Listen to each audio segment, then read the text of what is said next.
Okay, well, I thought this time that I would actually cover some of the biblical stories. So, and hopefully a number of them. As I said last time, I'm going to go through this, well, as fast as I am able to. I want to do it as complete a job as possible. And of course, the probability that I'll get through the entire Bible is very low.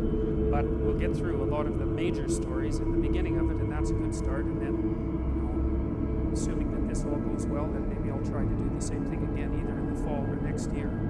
So, assuming everything is still working out properly next year. It's a long ways away. All right, so I guess we'll start.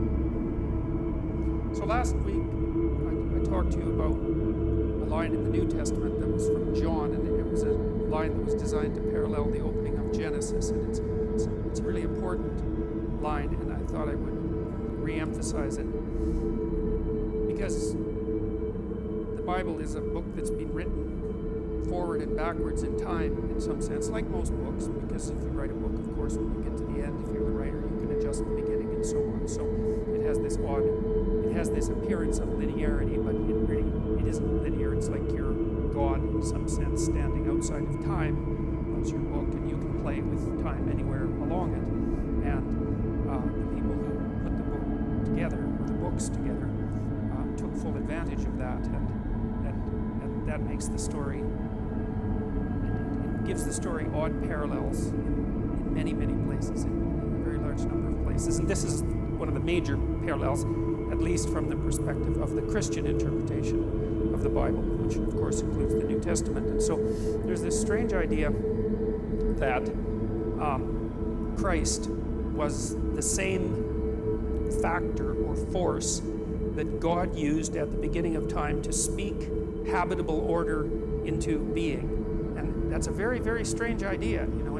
It's not something that can be just easily dismissed as superstition, partly because it's so strange. It doesn't even fit the definition of like a superstitious belief. It's a dreamlike belief in some sense. And what I see many of the ideas in the Bible as is these dreamlike ideas that underlie our normative cognition and that constitute the ground from which our more articulated and explicit ideas have emerged. And this one's so complicated, this idea is so complicated that it's still mostly embedded in dreamlike form, but it seems to have something to do with the primacy of consciousness. And this is one of the biggest issues regarding the structure of reality, as far as I can tell, because everyone from physicists to neurobiologists debates this. There's the stumbling block for a purely objective view of the world seems to me to be consciousness. And consciousness has all sorts of strange properties. For example, it isn't obvious what constitutes time, or at least duration, in the absence of consciousness. And it isn't also easy to understand what constitutes being in the absence of consciousness, because it seems to be the case, well, if a movie is running and there's no one to watch it, I know it sounds like the tree in the forest idea, but it's not that idea at all. If a movie is running and no one's watching it, in what sense can you say that there's even a movie running? Because the movie seems to be the experience of the movie, not the objective elements of the movie. And there's something about the world, at least insofar as we're in it as human beings, that is dependent on conscious experience of the world. Now, of course, you can take consciousness out of the world and say, well, if none of us were here, if there was no such thing as consciousness, then the cosmos would continue running the way it is running. But of course, it depends on what exactly you mean by the cosmos when you make a statement like that, because there's something about the subjective experience of reality that gives it reality.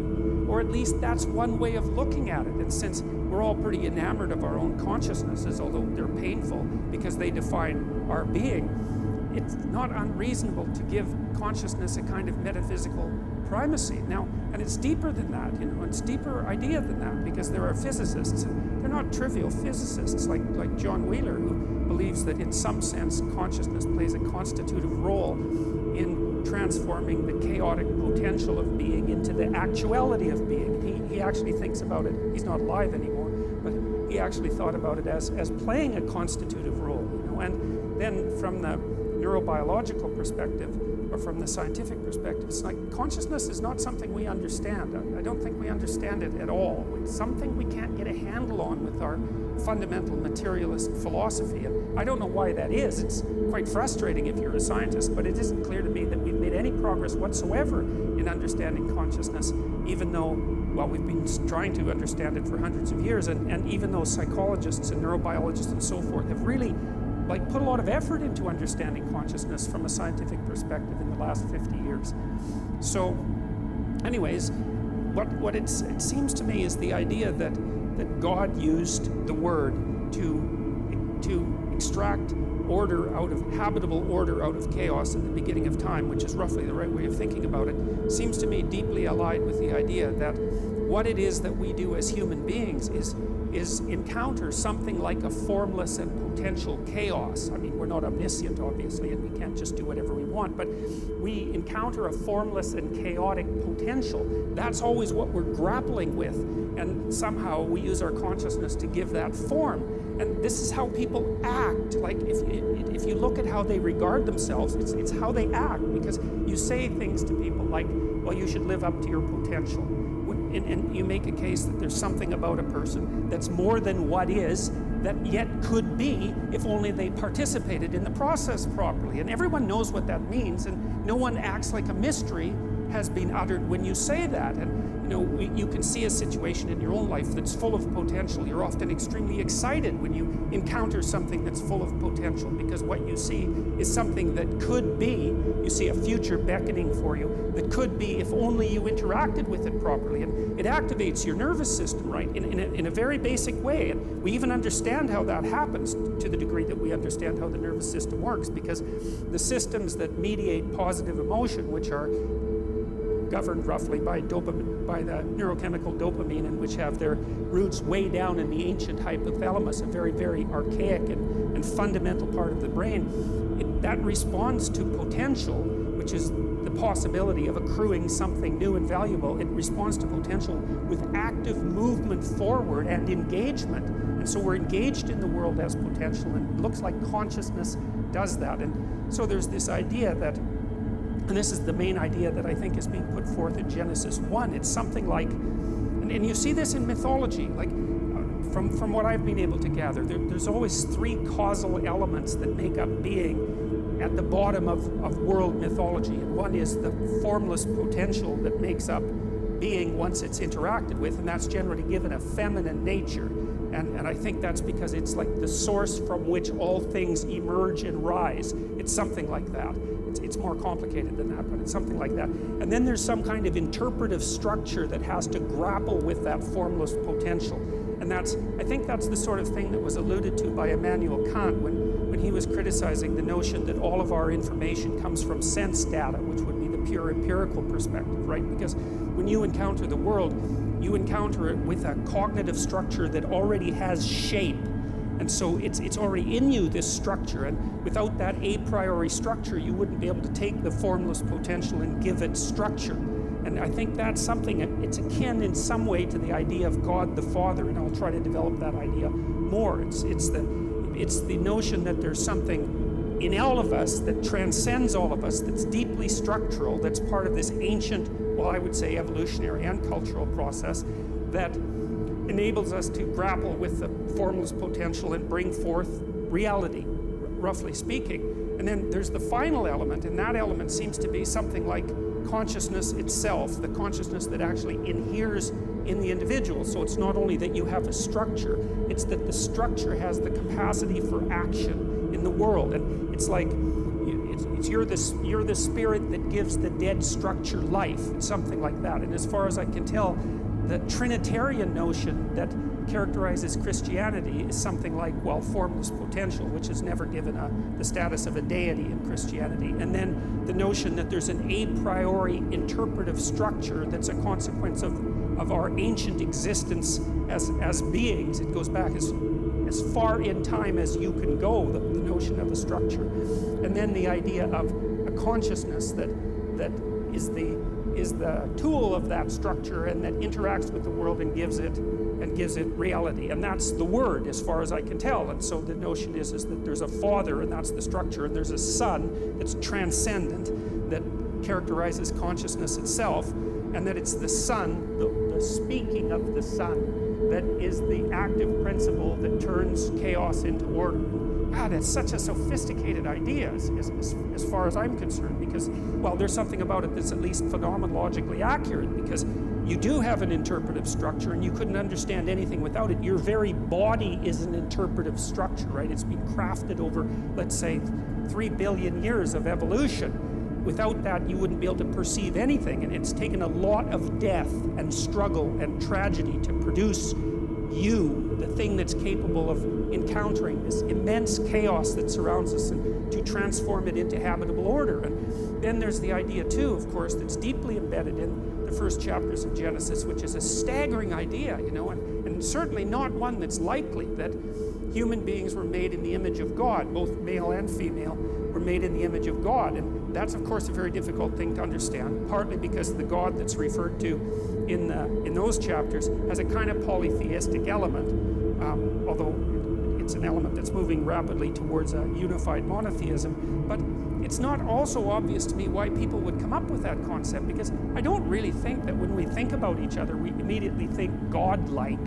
You know, the notion that every single human being, regardless of their peculiarities and strangenesses and sins and crimes and all of that, has something divine in them that needs to be regarded with respect, and that plays an integral role, at least an analogous role, in the creation of habitable order out of chaos. That's a magnificent, remarkable, crazy idea.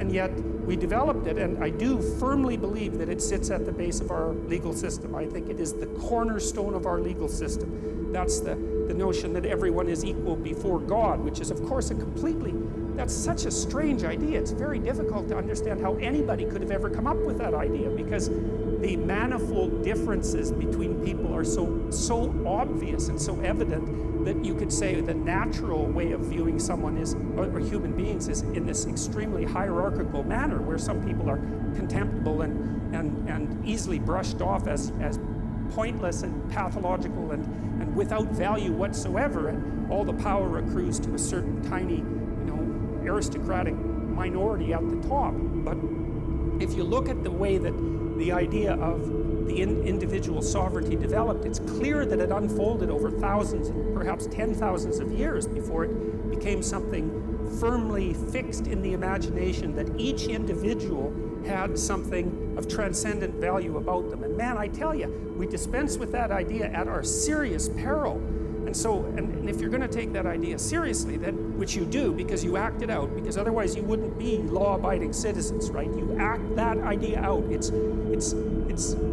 firmly shared by everyone who acts in a civilized manner. The question is, why in the world do you believe it, assuming that you believe what you act out, which I think is a really good way of fundamentally defining belief. So, all right, so that's the sort of idea, is that there's this God of tradition and structure. That's God the Father, who uses the Son, which is more of an active force, and primarily something that's verbal, which I also think is extremely interesting, because it's associated not with thought precisely, but with speech. And I think the reason for that is that there's something to speech that's more than mere thought. And I think part of the reason for that is that speech is a public utterance. And at least in principle, speech is something that's shaped by the existence of everyone else, at least across time. Because when you speak, your speech is put forward in the world as a causal element, and it's also subject to criticism and cooperation and mutual shaping.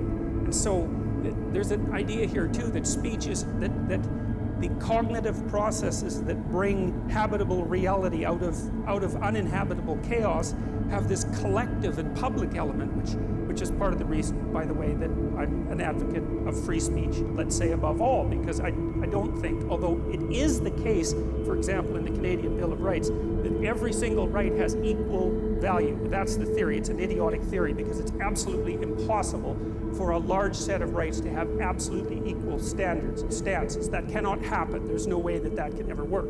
But that is the legal judgment. But I think it's a huge mistake, because free speech has this, well, this divine quality, let's say, that you can't escape from, because it's the thing that manufactures everything else. You know, and I do think that the dream that you could think of as encapsulated in the stories in Genesis is the dream by which human beings dreamed up the idea that we would now consider consciousness. Because, you know, it took us a long time to figure out the word consciousness. It's not like it's bloody obvious. Who knows how many thousands of years, or who knows what struggles we had to undertake to abstract out something like consciousness, and how we had to represent that dramatically, say, or symbolically, or in a dreamlike fashion before we could actually formulate the term and localize that to some degree in people.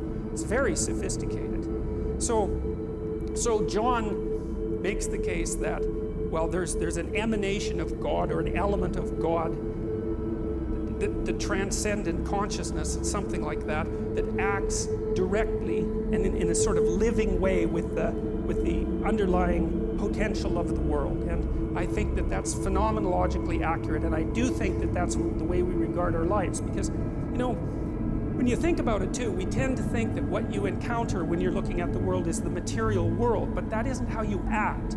You do act as if you're in a place of potential, and also in a place of potential that you can actually transform, which is also something extraordinarily strange, you know, because we do treat each other as if we're capable of bringing new forms into the world in some permanent manner, right? And we treat each other as if we have free choice and free will, and perhaps we don't, but it's certainly the case that societies that are predicated on the idea that we don't do very well.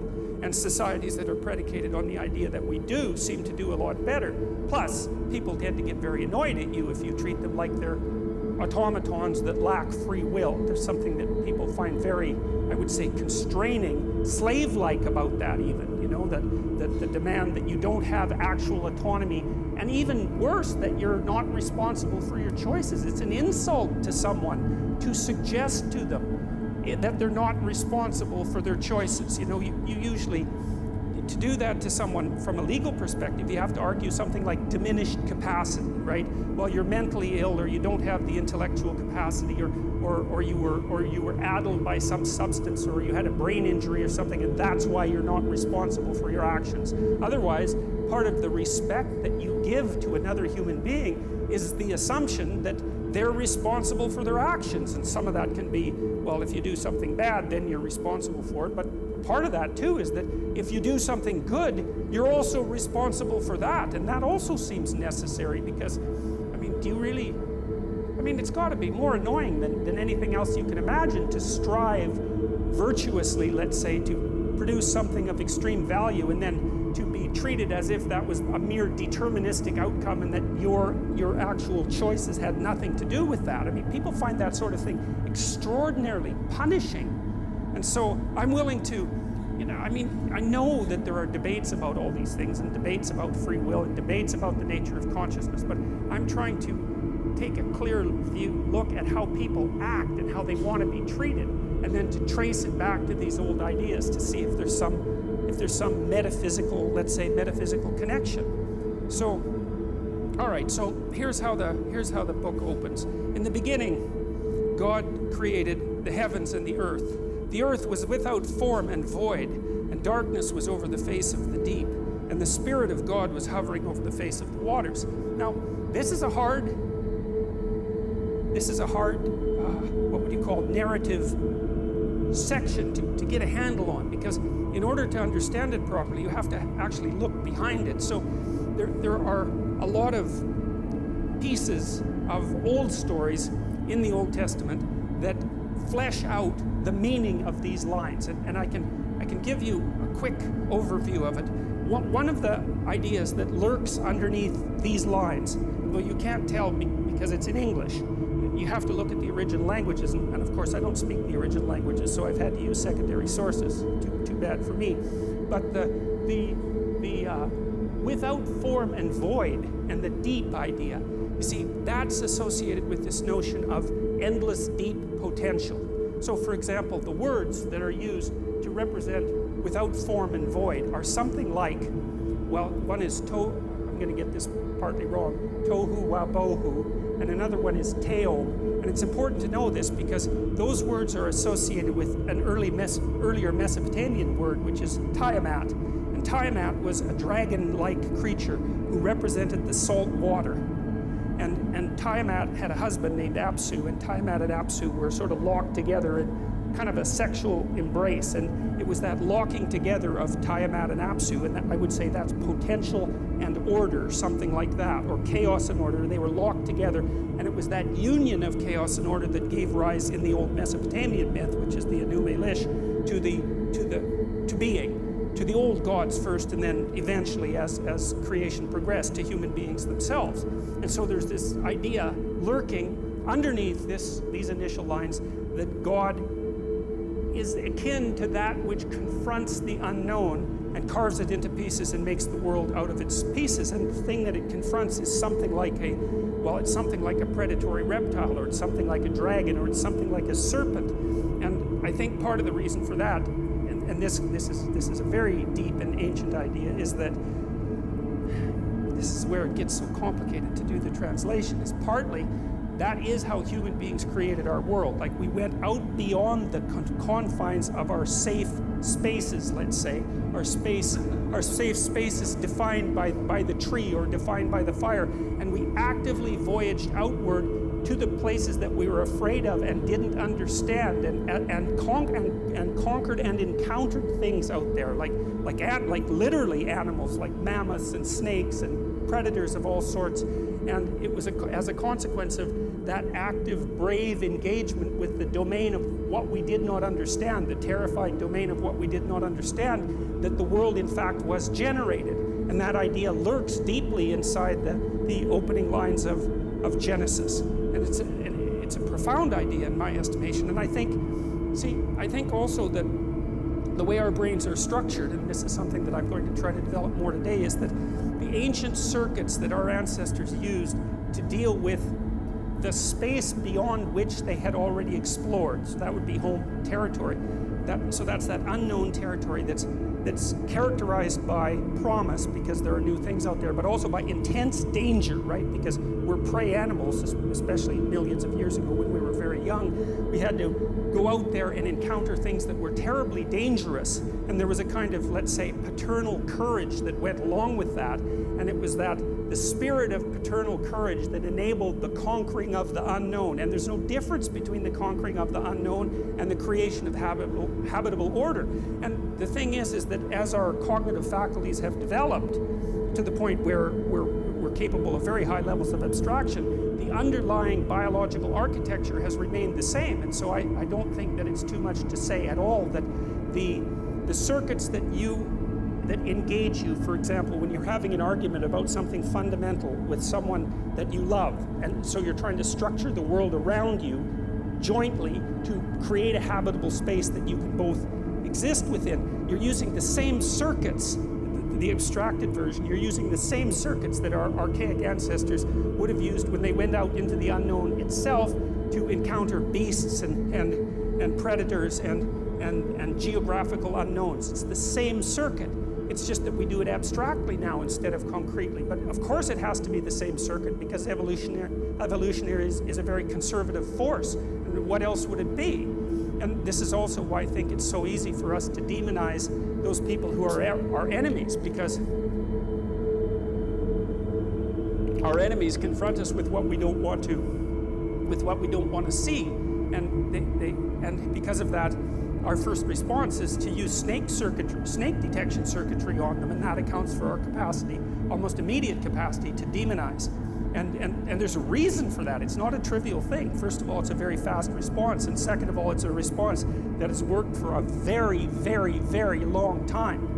And so, one of the variants of the hero, and I would consider a variant of the hero like a fragment of the picture of God, is the heroic warrior who slays the enemy, right? And of course, that's not precisely a politically correct representation of the hero in modern times. And no wonder, but it's still something that you go watch in movies all the time and admire, right? It's like this one of the how many plots are there? Romance and adventure, that's about it. And most of the adventure genre is, well, there's some enemy that's lurking in some form. It could be human, it could be alien, and someone rises up to go and confront it and maintain order. You know, it's like there's no getting away from that story. And if you don't have that in your own life, then you play a video game where that's happening, or you watch a movie where that's happening, or you read a book where that's happening, and it captures you, even if you're atheistic and your only religion is Star Wars, you know? And it's still, well, really, right? It still captures your imagination, and you act like someone who's possessed by religious fervor when you line up for 3 days to be the first one into the theater, you know? And all the while claiming that you're atheistic to the core. It's like,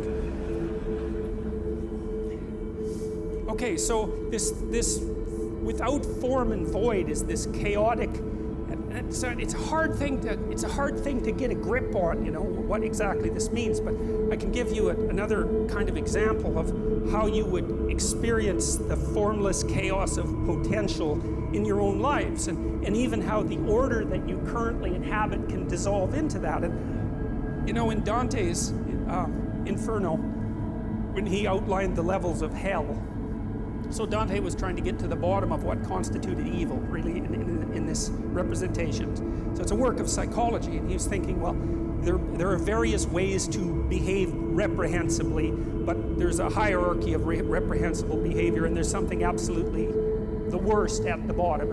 And Dante believed that it was betrayal.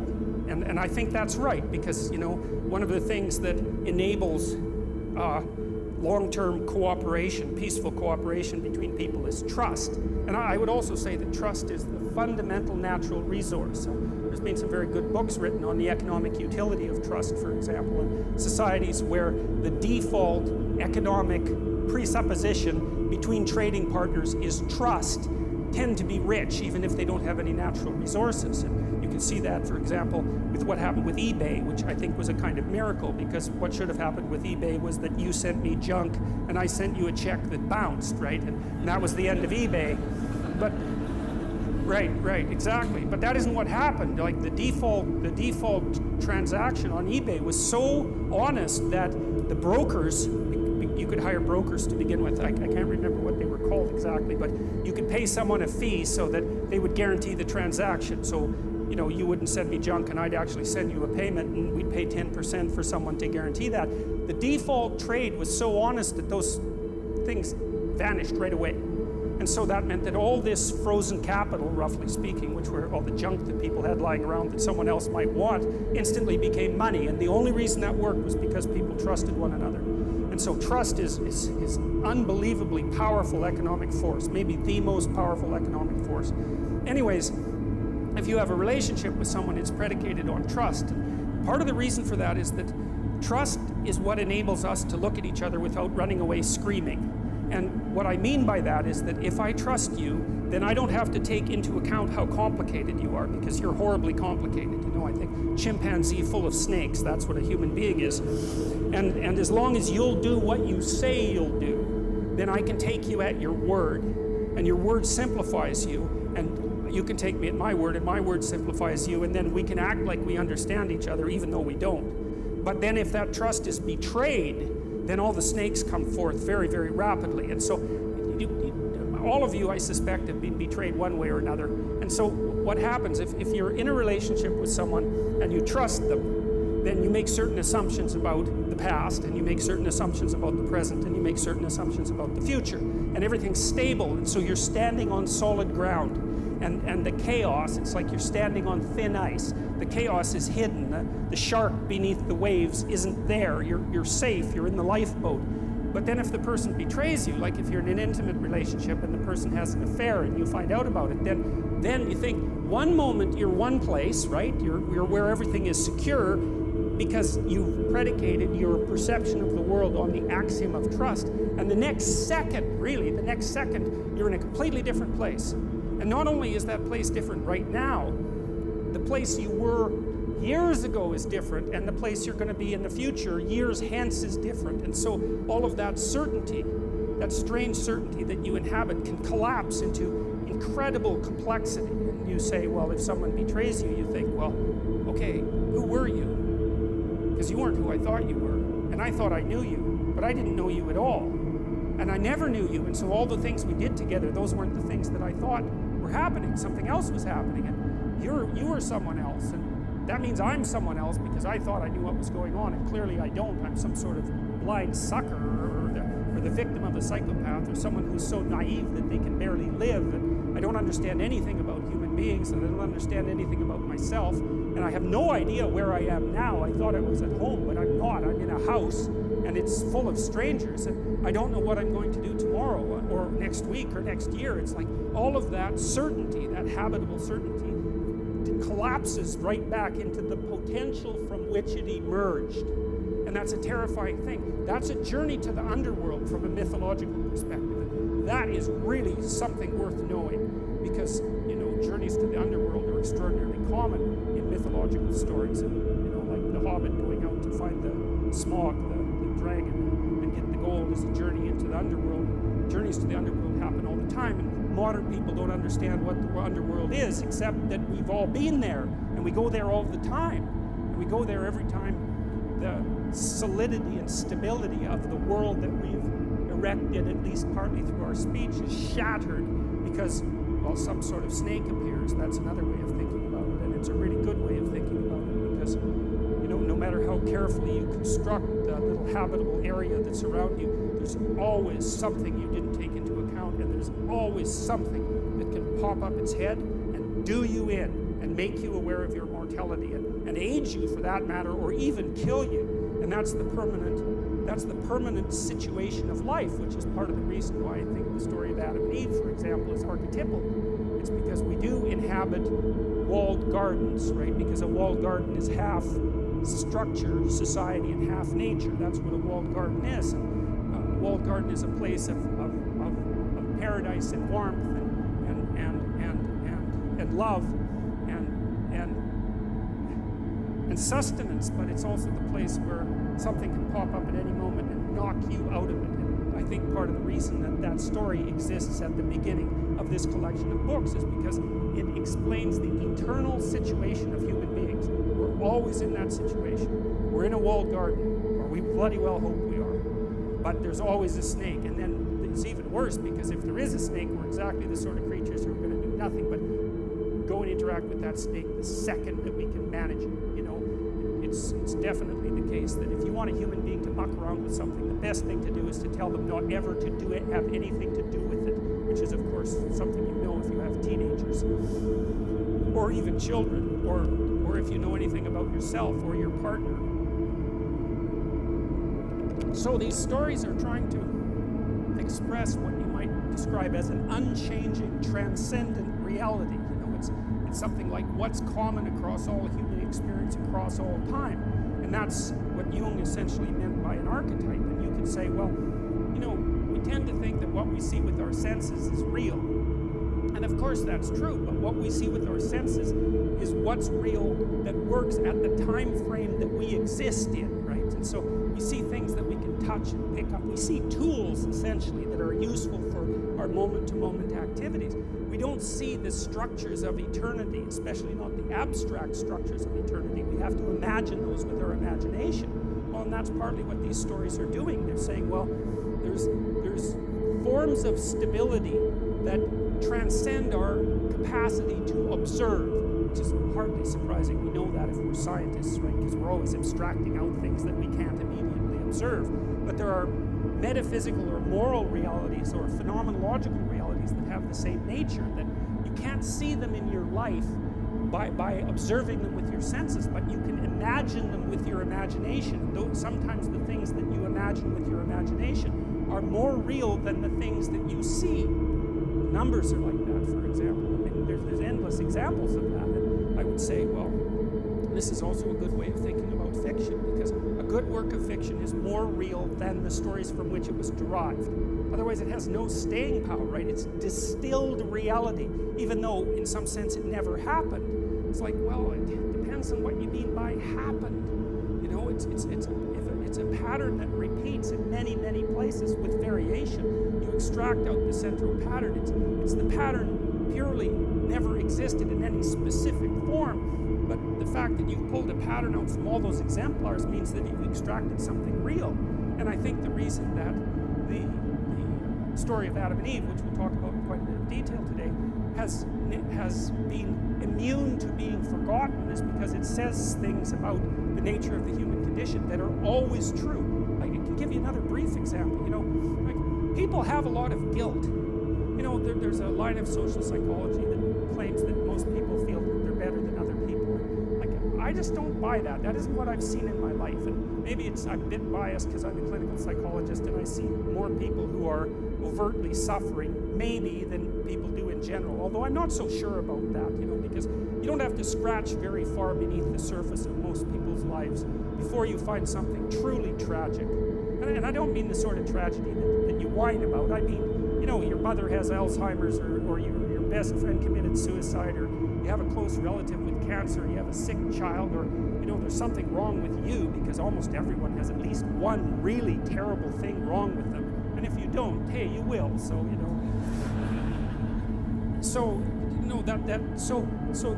That tragic sense of being is there with people all the time, and it's also the case that in my experience, like I rarely meet someone who says, hey, I'm doing everything I possibly can. I'm a hell of a guy, and I can't see how I could possibly improve. You meet someone like that, and you think they're narcissistic, right? And you're right.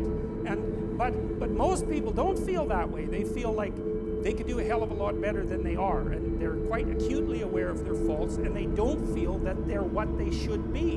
And you see, what happens in the story of Adam and Eve as well is that when people become self-conscious, at least that's how it looks to me, they get thrown out of paradise, and then they're in history. And history is a place where there's pain in childbirth, and where you're dominated by your mate, and where you have to toil like mad, like no other animal, because you're aware of the future. You have to work and sacrifice the joys of the present for the future constantly, and you're going to die, and you have all that weight on you. And to me, again, that's just, how can anything be more true than that?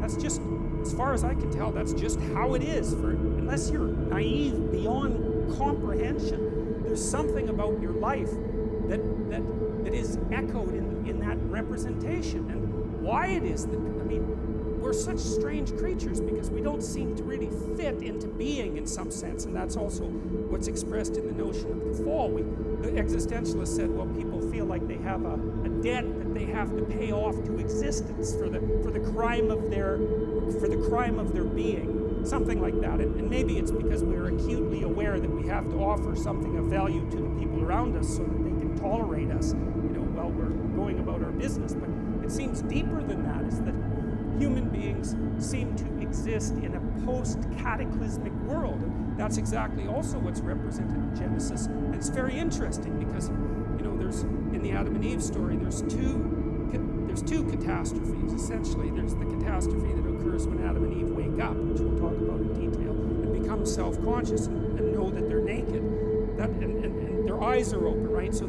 that's the terminology that's used. And to have your eyes open means to have an increment in consciousness, essentially, because eyes are associated with consciousness for human beings because we're intensely visual animals. And so the metaphor of having your eyes opened is the same as the metaphor of coming to consciousness. And as soon as Adam and Eve come to consciousness, they realize they're naked. And the classic interpretation of that is that it has something to do with sexual sin. And I don't believe that. I don't believe that that's what it means, although there are elements about that that are relevant. It's more that to realize that you're naked, it's like if you dream that you're naked on a stage in front of people, that's not a sexual dream, man, unless you're some kind of strange exhibitionist, right?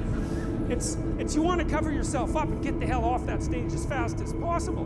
And so to be naked in front of a crowd is to have everyone, it's to have the judgment of the social world focused on your self-evident inadequacies. And that makes people self-conscious, and that's a real human state. It's associated with neuroticism in the Big Five trait model, but people don't like that at all. They don't like having their fragility and vulnerability exposed to the group. It's one of the two major fears of people, because one is social humiliation, and the other is something like mortality and death. And your typical agoraphobic for example, gets to have both those fears at the same time, because it's usually a she, tends to believe she's going to have a very spectacular and exhibitionistic heart attack in a public place and make a terrible fool of herself while she's dying. So, and then that's a good example of the two archetypal fears that characterize human beings. So to me, and I said that I tried to approach these stories as if I didn't know what they were about, because that seemed right to me, because they're mysteries. Everything about them is mysterious, and why we have them is mysterious, and what the hell you're all doing here is mysterious, listening to this lecture. And reading Jung, because Carl Jung was very, very helpful in this, because he faced these stories with a beginner's mind and presumed there was something to him that he didn't understand, given that they were at the very bloody bottom of our civilization, which is historically perfectly clear, and that they came out of the midst of time. And he wasn't satisfied with the idea, the Freudian idea that God was just the father, or the Marxist idea that religion was the opiate of the masses. It's like, if religion was the opiate of the masses, then communism was the methamphetamine of the masses, I can tell you that. So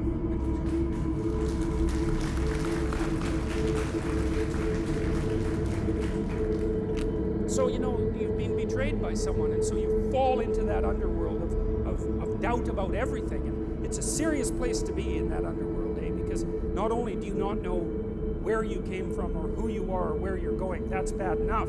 So that's the underworld itself. But there's a subdivision of the underworld, like the worst suburb, which is, I think, what hell is, essentially, from a metaphysical perspective. Because, if someone really cuts you off at the knees, especially if they do it in a malevolent way, and if you're going to be betrayed, and you really want to be betrayed properly, you want to be betrayed by someone who's really out to hurt you.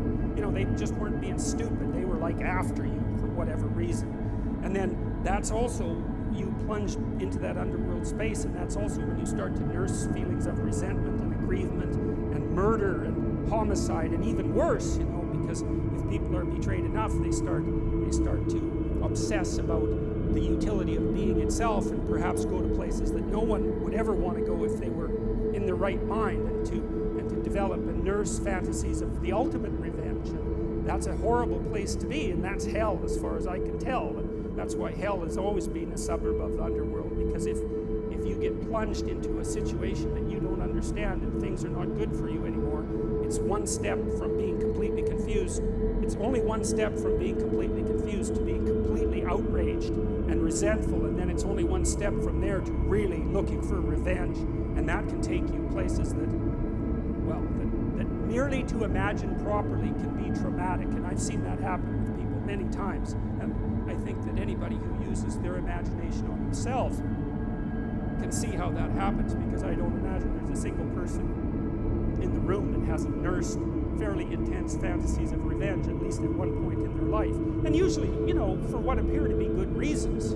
It's no picnic to get betrayed, that's for sure, and it can shake your faith in being, but if it shakes it so badly that you turn against being itself, that's certainly no solution, that's for sure. All it does is make everything that's bad even worse.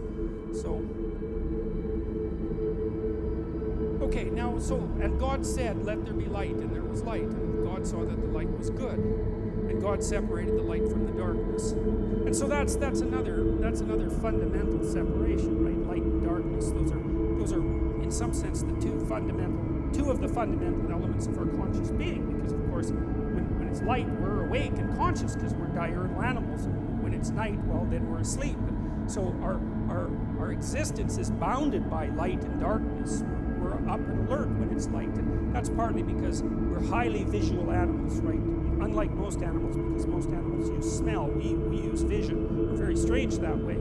And vision is associated with enlightenment and illumination, and with the breaking of the dawn, and with the coming of the new day, and all of that. So for light to be created is associated in some sense with the emergence of conscious being. And so that's another echo of that notion. And the particular phrasing of the story also is important, because it's again that God said, right? So that's the use of that word, and that's the active element of the structure that gives order to chaos, and something like that. So it's like the spirit of the structure manifests itself and produces the fundamental divisions of experience. That's what's being presented here.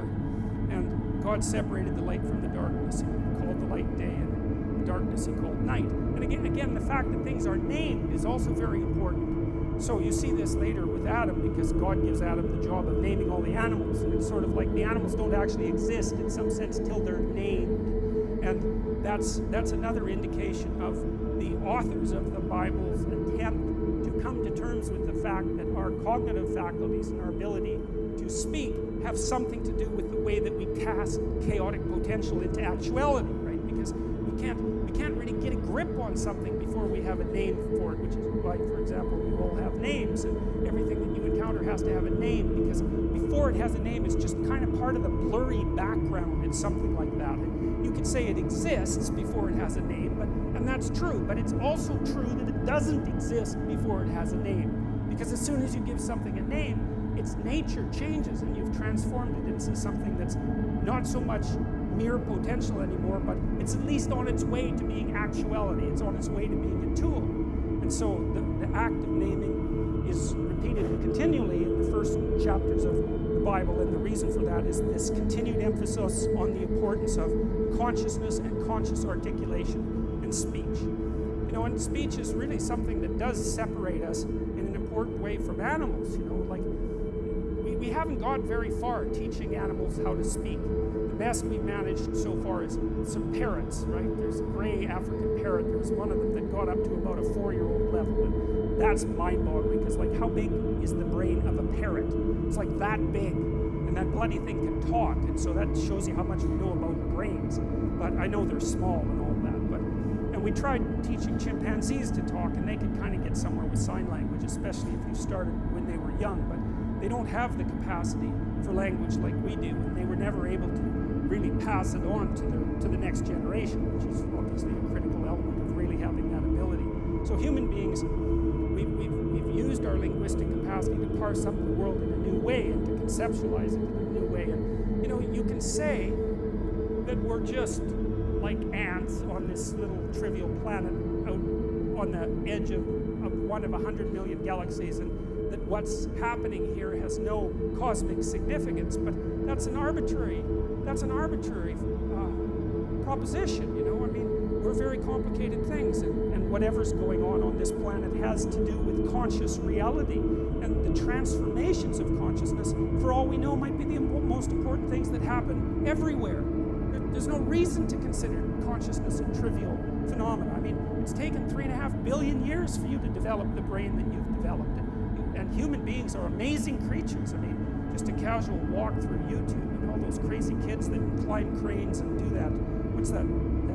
Yeah, parkour, man. That stuff's unbelievable, you know? I mean, human beings are crazy, crazy animals. There's almost nothing we can't do. And I'm very loath to assume that the transformations of consciousness that are described in the early stories in the biblical accounts are somehow cosmically trivial. It doesn't strike me that way, and it's certainly not self-evident. Even if they are cosmically trivial, whatever that means, the rocks don't care what you think. Well, who cares what the rocks think? First, they don't think, so I don't see why that's exactly relevant. But even if it's all the same to the cosmos, which is something that I doubt, it's certainly not just all the same to you, you know, because your consciousness has a quality and it matters. Heidegger, for example, who's a philosopher whose writing sort of influenced me post hoc, because I recreated some of the things that he had talked about in the 30s before I knew much about him. But one of the things that Heidegger said was that the fundamental element of human being, of human phenomenology, was care. He said that that's the basic essence of your being, is that you care about things. You know, and that's either negatively or positively, right? To not care about something or to hate it is still to be involved in care. And so, even if the cosmos itself is neutral with regards to our existence, we're not, and we're the only things that we know of that are conscious, and so, well, we might as well go with that, and there's no reason. See, I can't help but think that the constant attempts by people to trivialize the nature of their own consciousness has a dark side.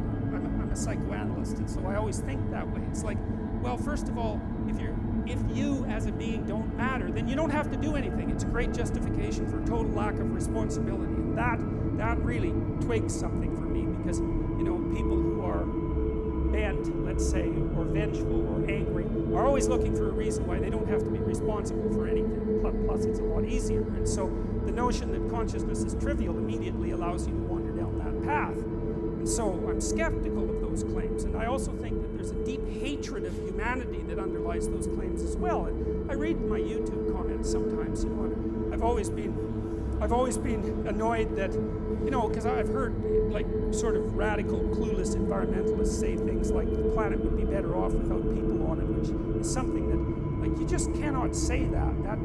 If you say that and listen to yourself, you should like go to a monastery for like 3 years and never say a word and have a shower every 10 minutes until you've learned your lesson properly. You can't utter a more genocidal phrase than that, and of course you always do it in a display of your care for the world. It's like, well, if we just didn't have any people, it's like, well, we'll just line them all up and shoot them with machine guns. It's really sickening, it's appalling. And there's a hatred for humanity that's at the bottom of it. And I mean, you can kind of understand why, because we're messy and, we don't clean up after ourselves, and, we're like raping the rainforests and that sort of thing. But I do have some sympathy for people because, we're hell on Mother Nature, but she certainly returns the favor. So, and that's a good thing to remember. A lot of what we're doing is just bloody well trying to exist with a relative minimum of pain. And we're doing our best to get as good at doing that as fast as we can. That's not an easy thing. There are lots of us, and like life is bloody complicated. And the other thing that happens too is, again, if you scratch just beneath the surface of people, and this is something that's always, to me has been a kind of miracle, is if you talk to someone, they're out doing their job, and maybe they're doing a good job at it, like some emergency room nurse, God, there's a job for you. Or maybe they work in palliative care, and you talk to them and you find out they've got like 4, as I said before, serious problems in their family, and maybe they're diabetic to boot, yet they haul themselves out of bed in the morning and go take care of dying people. It's like, good God, people deserve a bit of respect for struggling forward and not always trying to make the planet a worse place when they're beset on all sides constantly by, an unending series of tragedy. You'd think we could have a little bit of sympathy for ourselves as a consequence of that. It's like we're not all like rapacious, greedy monsters who are bent on just devouring everything in our path, It's a little bit more complicated than that. So, all right. Anyway, so let's go to the next part of this here. All right, so and God said, let there be an expanse in the midst of the waters, and let it separate the waters from the waters. And God made the expanse and separated the waters that were under the expanse from the waters that were above the expanse. And it was so, and God called the expanse heaven. And there was evening and there was morning the second day. Well, to understand that, because how did that? It doesn't make any sense at all, really. So I think I told you a little bit about this before. So the world that's being created in this particular account is a phenomenological world. There's a disk of land, because if you go out in the field and you look around, you're on a disk of land, so that's pretty obvious. And then there's a dome on top of it. It's more or less held up by the mountains. And rain comes down, so there's water above the dome, because where else would the rain come from? And underneath the ground, there's fresh water. You can drill down and find that. And then around that, there's salt water. And so that's the world. And it's kind of an empirical world, because if you're a child and you just go out in the field and you look at the world, that's sort of what it would be like. And so that's the world that's being created. And so one of the things that is worth thinking about, and this is something Carl Jung was very interested in, is that these old descriptions are half geographical and half empirical, so sort of based on observation, and half psychological. So one of the things Jung was interested in, for example, was astrology, but mostly for a psychological reason, because, there are stars up on the dome, and then when you look at the stars, you can imagine the shapes of the stars, and that helps you orient yourself, because as soon as you can see shapes in the stars, then you can recognize the constellations, and you can orient yourself at night. But then the constellations become gods, say, and the gods turn into a drama, and the drama comes from within. It's the projection of imagination. And so when Jung was analyzing astrology, he was analyzing psychology, because he saw the astrological narrative as the projection of the human imagination onto the cosmos. And so when he was analyzing astrology, he was analyzing psychology. And the same thing is the case with these stories, is that the world they describe is it's not the natural world like a scientist would describe it, because these people weren't scientists. They didn't have the technology and the tools. It was the way for them it was the world. For us, it's the way they saw the world. And so we're looking at the way they saw the world, and a lot of that psychology, we share that psychology to a large degree with those people. So in this is psychology. But it's interesting to know what the geographical substrate is so that you can kind of understand the stories. I like this picture because it's great from a psychological perspective. It's a very famous picture. So basically what you have here is the world as we know it. There's the dome with the sun and the moon on it and the stars, and then if you look outside what you know, well, then you're out into this cosmic space, right? And those are like the wheels of the planets and the music of the spheres, and that's the ever-present explorer who's gone beyond the domain that he can understand and is peering out into the unknown as such. It's a psychological picture. It's like, because you do know some things, and then outside of that there are things you don't know. And when you're feeling brave, you put a foot or two out where you don't understand, like, because there's frontier everywhere, right? And if you're feeling heroic and you want to do something for the world and you want to expand what you understand, you poke your head through what you know and you take a look at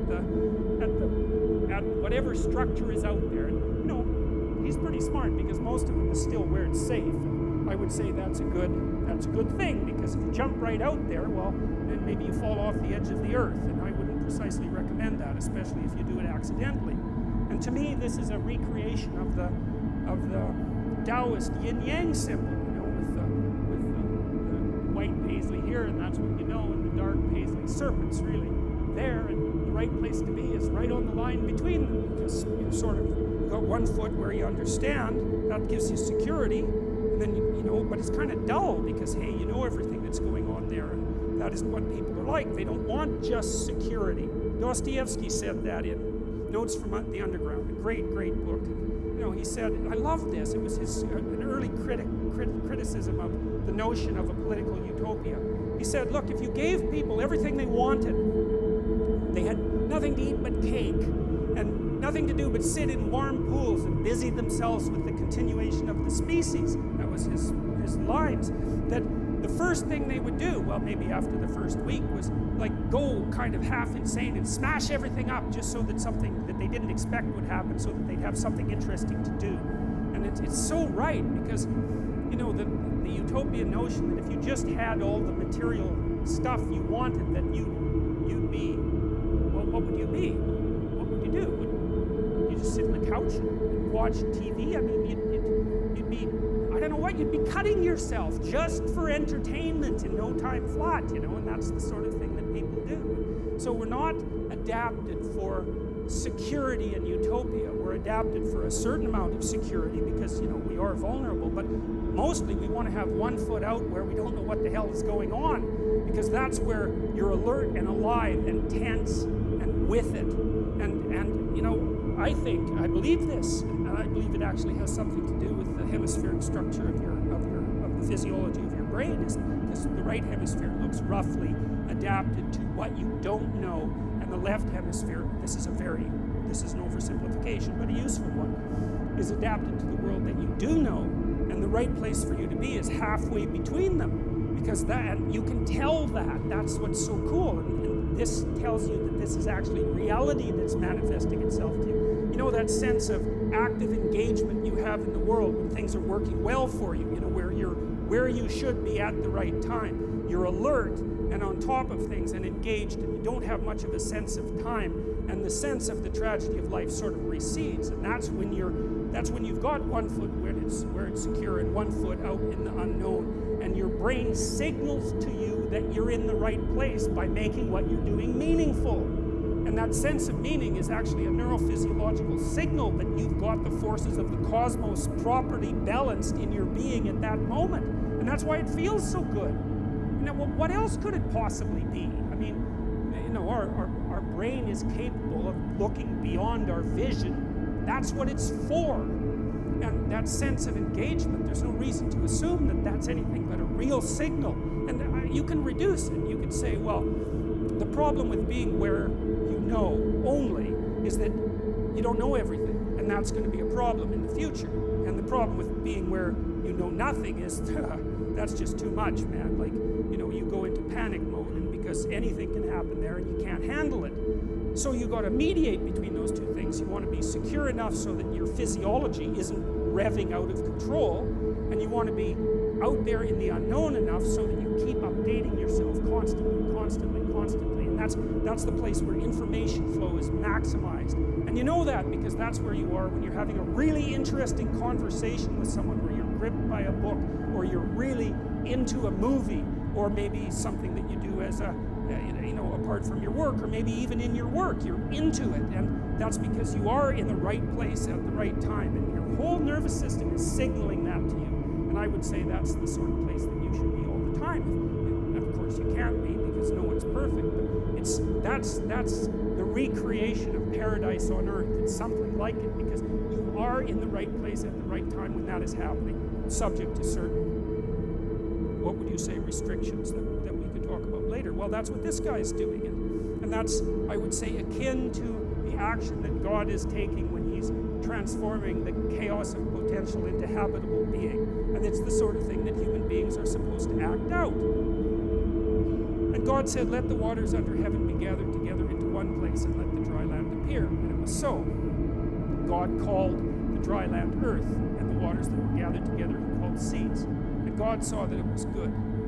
Well, that's an interesting thing too, because there's this play written by a German named Goethe. I can never say that properly. It's Johann van Goethe, and I can't say it, but he wrote this play called Faust. He wrote one part of it when he was quite young, and then Faust 2 when he was quite old. And he has a character in there, Mephistopheles. Mephistopheles is the devil.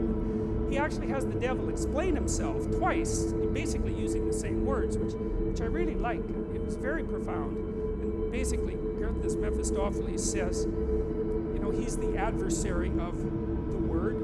That's a good way of putting it, because that's how it works out mythologically. He's the figure behind the snake in the Garden of Eden, which is something we'll talk about more. But he has a sophisticated philosophy. He's not just some random troublemaker. He's got a deep philosophy, and his philosophy is quite straightforward, and it's compelling.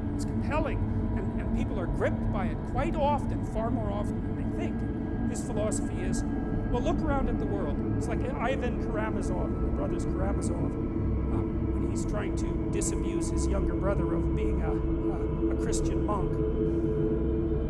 Mephistopheles says, well, look at the world. I mean, you look around the world, it's nothing but a bloodbath. It's just suffering everywhere. Everything eats everything, and people die terribly, and they're cruel to one another, and the whole mess is nothing but a constant haul of terrible carnage and ruin and wreck. He says it would be better if it was never existed at all. And that's a very, very interesting idea. And I do believe, and I've seen this in people many times, that in the depths of despair, especially when you've been betrayed, for example, and you wander into the wrong subdivision of the underworld, that's something that comes to mind. If you have a very sick child, for example, or maybe your whole family is suffering, as whole families do sometimes, an idea is going to come to you. It's like, good God, who put this mess together? Is it really worth it? Is it really worth the suffering? Suicidal people, they say no. They say, no, enough of this. And you have to be pushed a long way, generally speaking, before you'll actually commit suicide. You have to be in very, very desperate straits. But your answer under those conditions is that being is such that it would be better if it had never been. And that's I think it's a terrible philosophy, I believe, because I think what happens if you act it out is that you make the very things that led you to despair far worse. And I can't see that if it's reasonable to draw a logical conclusion that suffering justifies your desire to make being end, that the answer to that can't be to produce more suffering. It just doesn't make sense.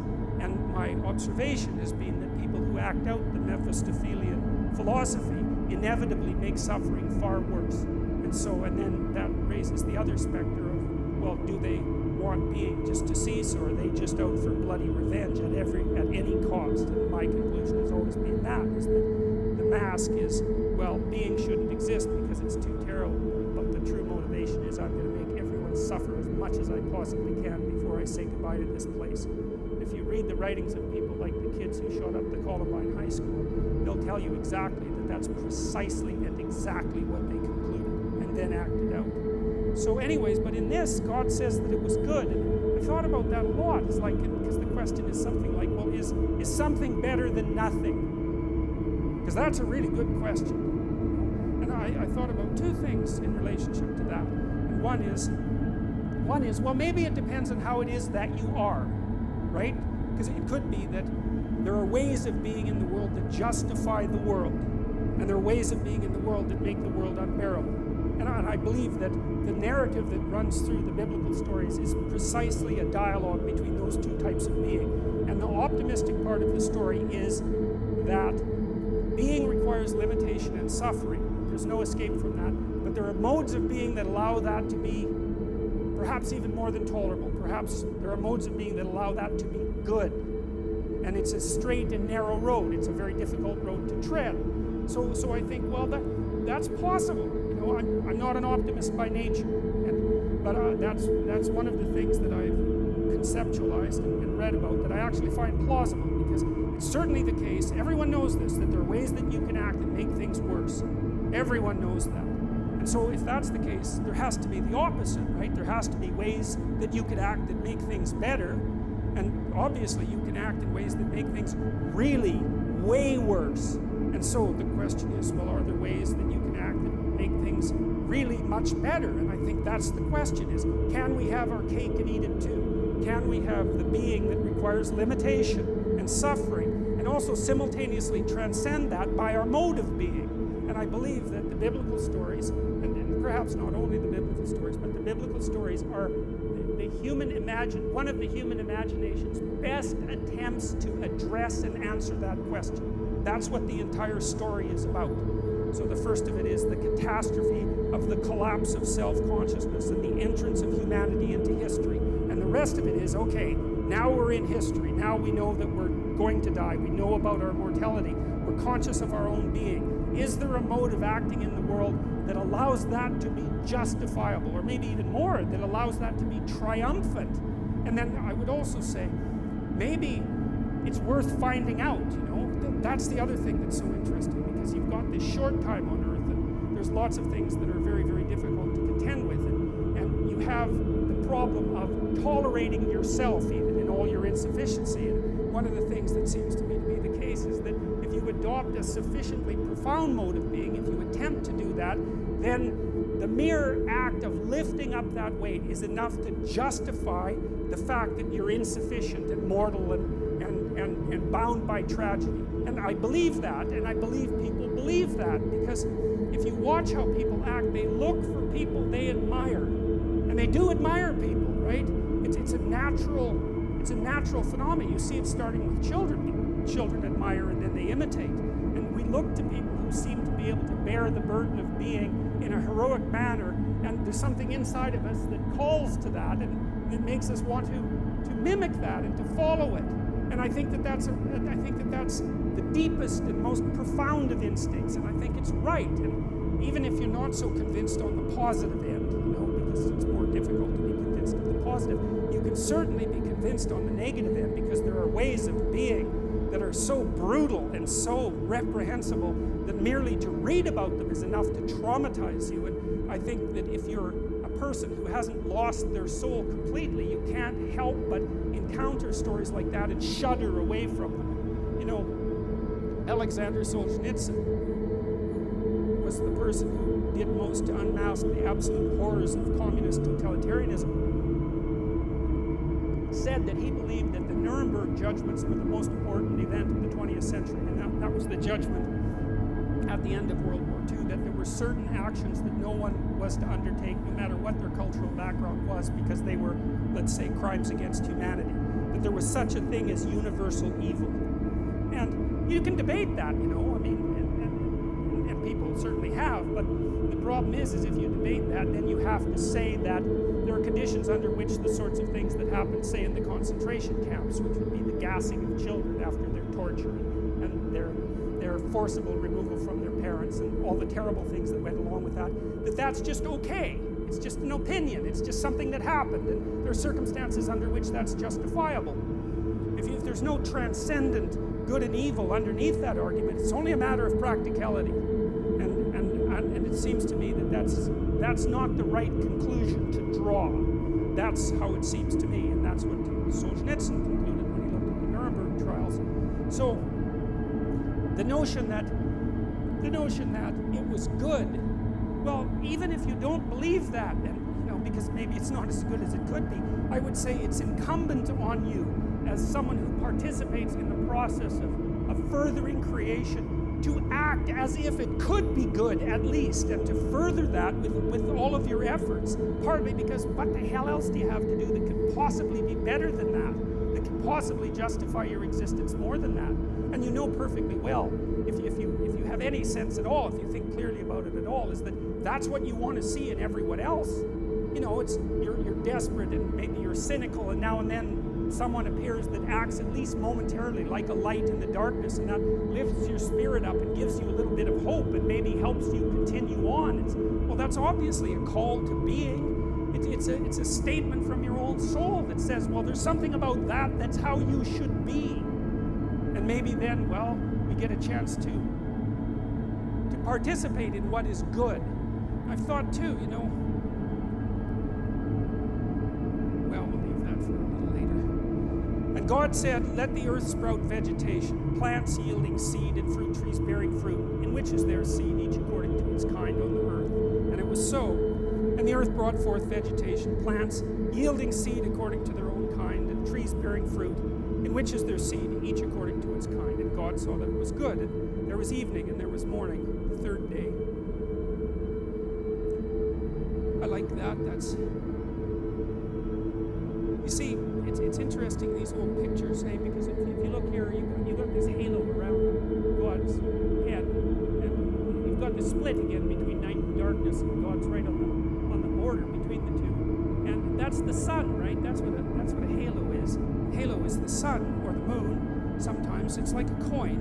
You have the queen's head on the coin, and that's the queen on the moon, and it's silver, and it's a symbol of value because, of course, the queen is sovereign, and the moon is the sovereign of the night sky, and gold, of course, is the sun. And gold is pure because it doesn't mix with other metals, and it shines like the sun, so it partakes of the sun, and God partakes of the sun because there's something about whatever he represents that's associated with consciousness and illumination and enlightenment. It's that force of illumination and enlightenment that's right on the border between these two sets of phenomena. And that's kind of what that picture is trying to present. So, it's a metaphor. That's one way of thinking about it. But it does, again, allude to the underlying idea that there's something about consciousness that's integral to being itself. And God said, let there be lights in the expanse of the heavens to separate the day from the night. And let them be for signs and for seasons and for days and for years. That's a remarkable bit of writing there too, because you just think about how bloody long it took our caveman ancestors to look at the night sky and start to figure out that there were repeating patterns across years that enabled them to mark the seasons. I just can't imagine how they figured that out. It's the degree of careful observation that it took. And we know people figured that out a long time ago because those great megalithic monuments like Stonehenge seem to be astronomical observatories, essentially. And you see the same thing with the pyramids. People were looking at the damn sky, trying to figure out, looking at God, because that's kind of what you're doing when you're looking at the night sky, trying to figure out the regularity and order in the universe. And that's all compacted into this little line.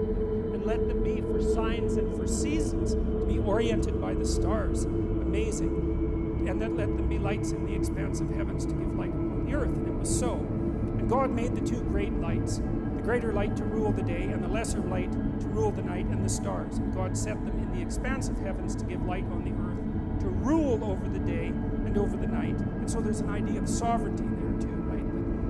That there's an analogy between the ruler and the heavenly bodies that light up the darkness, essentially. And that's a really interesting idea too, because it took us a long time to come to terms with, as I mentioned last week, to come to terms with the idea of sovereignty itself and to decide what constituted valid power. It's not power. It's not power. It's authority and competence and not power. It's not dominance either. It's more sophisticated than that, because the people that you want to rule aren't people who have power, because power just means I can hurt you and you can't hurt me back. That's not what you need from a ruler, even though it devolves into that from time to time. What you want is the kind of wisdom that illuminates the darkness, and to associate the sovereign with the heavenly kings of the light is a perfectly reasonable thing to do from a metaphoric perspective. That's an ancient idea. Another example of how we're grounded in a dream. And God set them in the expanse of heavens to give light on the earth, to rule over the day and the night, and to separate the light from the darkness. And God saw that it was good. Another emphasis on the fact that it was better that there was something than nothing. And maybe you could consider that the declaration of the cosmos is something like, well, it's better that there's something than nothing. And, well, how do you know that? And I guess the answer to that is that there's something instead of nothing. And I know that that's not proof, but it's still a remarkable fact that it happens to be the case, and no one does know why that is. And so maybe we should go along with it and see what we can do with it, and see how we can make it better, because we certainly could if we were really committed to it, and we shook our resentment and our anger and our hatred. And I know there's reason for all of that, because people do suffer terribly, but God only knows what being could be like if we all contributed to it to the best of our ability. God only knows what we could conquer, and what sort of magnificent cities we could produce, and what things we could eradicate from the suffering of the world.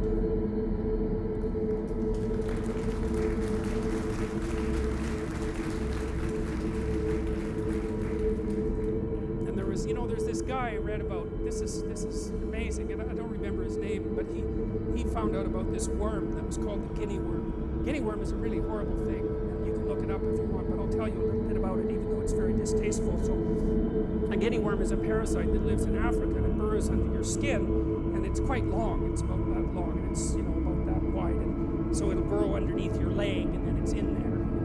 Maybe it pokes its little head out a hole, which is one of its delightful tendencies. And then, if you want to pull it out, it breaks, right? Because otherwise you just pull it out and it would be dead. And so it doesn't like that, so it just breaks off. And many people had this horrible disease, and you can't imagine what that would be like, because you're part of the 1%, and you live in North America, and thank God for that. But just a little imagine, you don't even want to think about it, let alone have it. And he went to Africa and wiped the damn thing out. It's like, well, great, it seems to me the planet's a lot better off without any guinea worms on it. Even though that's like guinea worm genocide talk, I'm still pretty happy about it. And so that was one guy who thought, well, we don't need these things. And yeah, well, fair enough, yeah, well, so good for him. He can die thinking that the world's a better place than it was when he first popped out. And so good for that. I think that's a good aim, I think, is to think that when you're on your deathbed, you can look back and think, well, there's a little less suffering in the world from here on out than there would be if I had never existed.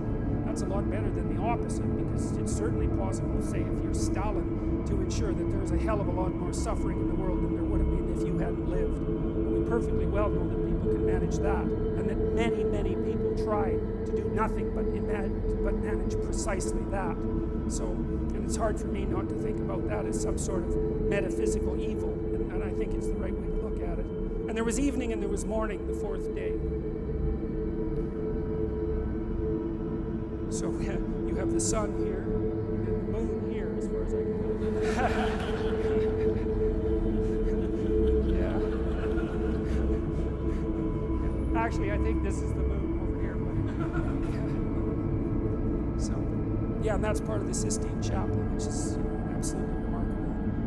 And part of the reason too, and part of the reason I'm teaching about these biblical stories is because, I'm thinking, because the humanities have been decimated so badly, and again, I think that has mostly to do with resentment and hatred more than anything else, but I don't really think that you can get a grip on the humanities and what they have to offer without knowing the biblical stories, because they're the dream out of which the humanities emerge. And so unless you have that background knowledge, that dream, then there's all sorts of things that are utterly profound that don't open themselves up to you. And Dante's Inferno would be one of those. Milton's Paradise Lost, which is an absolutely amazing piece of work. Milton wrote it because he wanted to justify the ways of God to man. You know, what an ambition that is. And, I mean, he was serious about that. He took the problem seriously. It's like, it's the Mephistophelian problem, is that, well, this is a rough business that we're involved in. And, you know, maybe we should just give it up. And I think the whole world, I think, was deciding that in the 1980s when we were deciding whether we were going to engage in the ultimate nuclear catastrophe, you know, and we were very, very close to that a number of times. And I think it was a collective decision in some sense on the part of humanity that we might as well keep the whole awful game going rather than just demolish it. But you know, Milton, he wrote Paradise Lost to, it's a dream, again, it's a dream, trying to explain the nature of being and the nature of evil. And you can't crack the damn thing without knowing the underlying stories. And that's really too bad because it's utterly profound. And the reason you need profound things, as far as I can tell, you need profound knowledge is because life is actually a profound problem for everyone. I mean, you can shelter back and live a very conservative existence and look, like, more power to you. I understand why you would do that, but it doesn't stop you from having to face the ultimate questions of life. Right there in everyone's face, and at least at some point in your life. And it would be better if you could, I think, if you could confront them full on and to deal with them properly and to be a beacon of strength as a consequence of that. And I think that wisdom, that's what the humanities are supposed to teach us, wisdom. And wisdom is what enables you to deal honorably with the tragedy of life. And I think I can't see how you can think that that was a bad idea, because there are going to be times when you're in an emergency room and, you know, prone to panic and to cry and to break down and to collapse and to be of no use to anyone around you. That's not the right way to be. It's the right way to be in a situation like that is to be strong and reliable, and I don't think you can do that without being wise. And you can't be wise without putting yourself together, and without knowing something about where you came from and what you're like, and that's history and the humanities. And so this isn't optional. It's more necessary. Man does not live by bread alone, and that's exactly the issue here. So you see these magnificent works, you know. I mean, it's not like Michelangelo thought of this literally. You know, he was a genius, for God's sake. And he's trying to get at something, and he's trying to get at the profundity of human culture. I suppose that's why you have this patriarchal figure here, and the cosmic role that consciousness and tradition plays in being itself. And it's ennobling. And you know, you think people, religious or not, people, hundreds of millions of people come from all over the world to Rome and go through this little tiny chapel to look at this. There's something in it that everyone needs to see. You know, it's not just beauty, it's more than beauty. It's that which feeds the soul. And everyone feels that, even if they can't explain it. So, and God said, let the waters swarm with swarms of living creatures, and let birds fly above the earth across the expanse of the heavens. So God created the great sea creatures and every living creature that moves, with which the waters swarm, according to their kinds, and every winged bird according to its kind.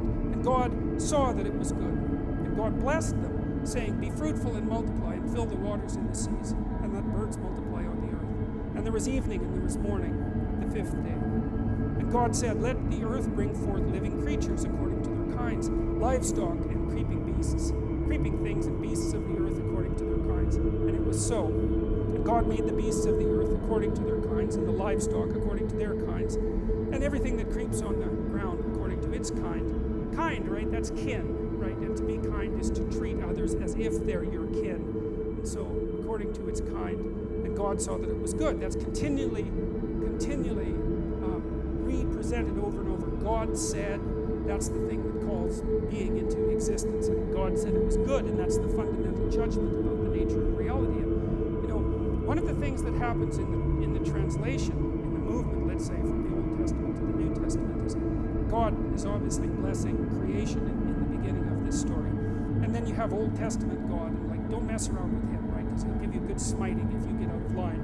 There's no doubt about that. And he's kind of an arbitrary character. And, you know, lots of modern people think, well, how could you believe in a God like that? And it's like, when I read that, I think, well, the Old Testament people, that is what they thought. They thought, you better look the hell out, because life is really difficult. And if you step out of line, you're going to get flattened. And God doesn't care, in some sense, whether you approve of him. It's like, what the hell does that have to do with anything? Obviously, you don't approve. It's like, you better pay attention, though, because otherwise you're going to be in real trouble. And that there's real wisdom in that. Nietzsche really admired the Old Testament as a work of literature because he thought that the representation of the divine, let's say, as a representation of the essential nature of being was extraordinarily accurate in its arbitrary and often cruel nature. It wasn't following a morality that human beings could really understand as moral. He thought that was very realistic, and I like that interpretation. But what happens in the New Testament is quite interesting because there's an insistence all of a sudden in the New Testament that you're supposed to act towards God as if he's nothing but good. And that's such a strange thing because you look at the world and you think, yeah, really, just good, eh? Well, the cancer and the earthquakes is kind of hard to fit into that picture. And, the terrible things that happen to children and all of that is very difficult to square with the notion of a good God, obviously.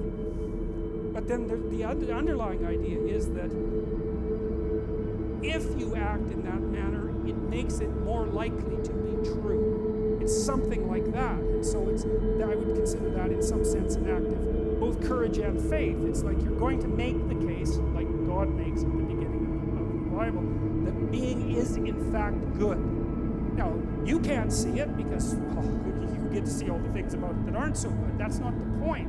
It's a metaphysical presupposition, something like that. It's a decision to act that way. I'm going to act as if being is good and to further that. And then the implicit idea is, well, there isn't anything better. There isn't any way that you can make things work out better than to do that. And so there's a courageous element to it, which I think is also expressed to some degree in the idea of Christ's voluntary sacrifice of his own life. His presupposition was something like, I'm going to act as if God is good, and I'm going to play that out right to the end. And now that becomes something like a divine pattern. And I believe there's wisdom in that because, again, most of the time that I've been wrestling with this sort of thing, I've always been looking at the opposite. I haven't been studying good, I've been studying evil. Because evil is easier to believe, especially after the 20th century. It's like, I think you have to be blind not to think about the things that happened in the 20th century as evil. And some of the things that happened were so brutal, it was just absolutely unimaginable. And, well, unless you imagine it. And it's right there. It's part of the historical record. And then I think, well, if there's something that's that terrible, it indicates as clearly as anything can that there's also something that's its opposite, and that's whatever it is that's the farthest away possible from that outcome. Now, that doesn't mean we can exactly say what it is, because it's easier to grip, in some sense, what it means to torture and break and hurt, and not to be able to conceptualize so clearly how you would have to act if you were acting in the exact opposite manner. But at least it implies that it exists, and I see that pattern being laid out in this dreamlike manner in the New Testament, and it has something to do with, well, it has something to do, and this is for sure, with the voluntary acceptance of mortality. Because, of course, that's the poisoned apple, right? The fact that everybody looks forward into the future to know that you're finite, and so is everything that you love. And it's very difficult for that not to poison your existence. And, well, there's no getting out of it, as far as we can tell, but there might be something like switching your attitude to it, and you could say, well, that's the price you pay for being. And the heroic thing to do is to accept that, and not even to accept it grudgingly. To say, all right, I'm going to go along with that, I'm going to accept that, and I'm going to act nonetheless as if being is good, and then I'm going to see how things turn out. Something like that. And God saw that it was good. And so it's an act of courage, right? There's an act of courage that's associated with that transformation of attitude. And even with regards to the notion that the world is good, it's a courageous attitude, especially given that there's so much evidence that makes that conclusion difficult to continually draw. But the alternative seems to me to be far worse. So there's God again with the sun behind him, because he's associated with the solar consciousness. He's creating all these strange, wonderful creatures. And it's and people say, well, the idea of God as an old man in the sky, let's say, that's primitive. It's much more better to think about it as a much more better, Jesus. Anyways, it's more sophisticated to think to think of the divine essence as a disembodied spirit or something like that. But that's not so obvious either, because as I already pointed out, there isn't anything that's more complicated than a human being. And so the idea that the divine is something that's at least as complicated as a human being strikes me as something that's actually quite reasonable. And I know it's a metaphor, although I don't know to what degree it is a metaphor, and it's also something that's embodied. And that's also a very interesting notion, because it's become increasingly obvious as we've tried to do such things as produce artificial intelligence, that it's very difficult to produce an intelligence or perhaps a consciousness that isn't embodied in some manner. It can't be just a spirit without form. I think that's part of the reason too why Christianity puts so much emphasis at the end of time on the resurrection of the body, because there's a drive in there to ennoble the idea of the body, not just the spirit, the consciousness that floats abstractly above the body, but to say that no, you can't do that. You can't just shed that part of you that's heavy and material, so to speak, and leave it behind as if it's of no value. You have to ennoble that as well. And that idea is also linked to the representation of God as a human being, and as a wise human being, and as something that's embodied. And so, at least from the metaphorical perspective, I don't think it's reasonable just to brush your hands across it and say, well, that's primitive, because I don't think it is. I don't think it's primitive at all. And then God said, let us make man in our image, after our likeness. And it's our, because, well, this is part of the priestly story. There's, as I said, a number of sources for the Old Testament. And in the priestly version, if I remember correctly, it's Elohim. That may be wrong. It doesn't matter, but precisely it doesn't matter, because the notion is that the God who's in the background of this story has a kind of plurality of being, right? It looks like the idea of monotheism arose with great difficulty across time, because there are lots of powers, and the idea that there's a power of powers was something that it wasn't easy for people to figure out.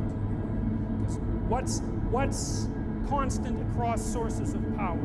Well, some kind of meta power, but it's hard to figure out what that is, and that's what's being represented by the movement, as far as I can tell, from polytheism to monotheism. It's the observation that there are powers that determine the destiny of people, at least in part, that you're subject to. And then the idea that there's something common across all those powers that you can represent, partly, say, with the idea of the sun rising in the morning and fighting its way out of the darkness at night, and that's associated with consciousness and sovereignty. There's very, very...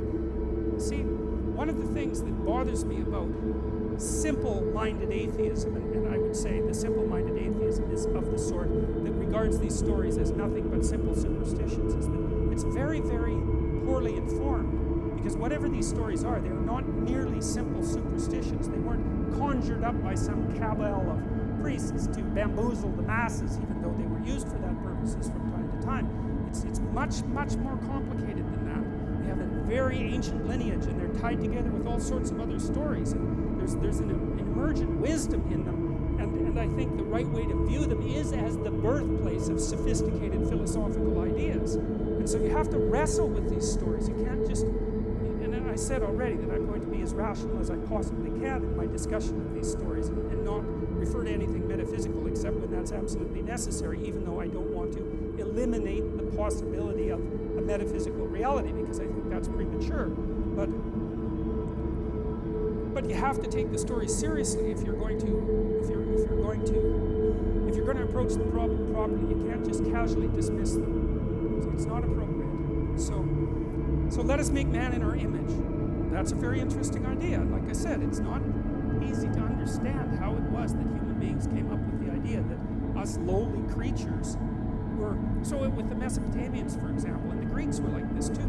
Human beings weren't godlike. They were the playthings of the gods, right? They were just... The gods just tortured us for their amusement, love and hatred and anger and all those powerful forces. We were just playthings to the gods. There wasn't anything particularly divine about us. The notion that in some sense we partake of the divine that's a staggering idea. You don't want to underestimate the difficulty that there was in abstracting that, or the utility of that idea for our current mode of being.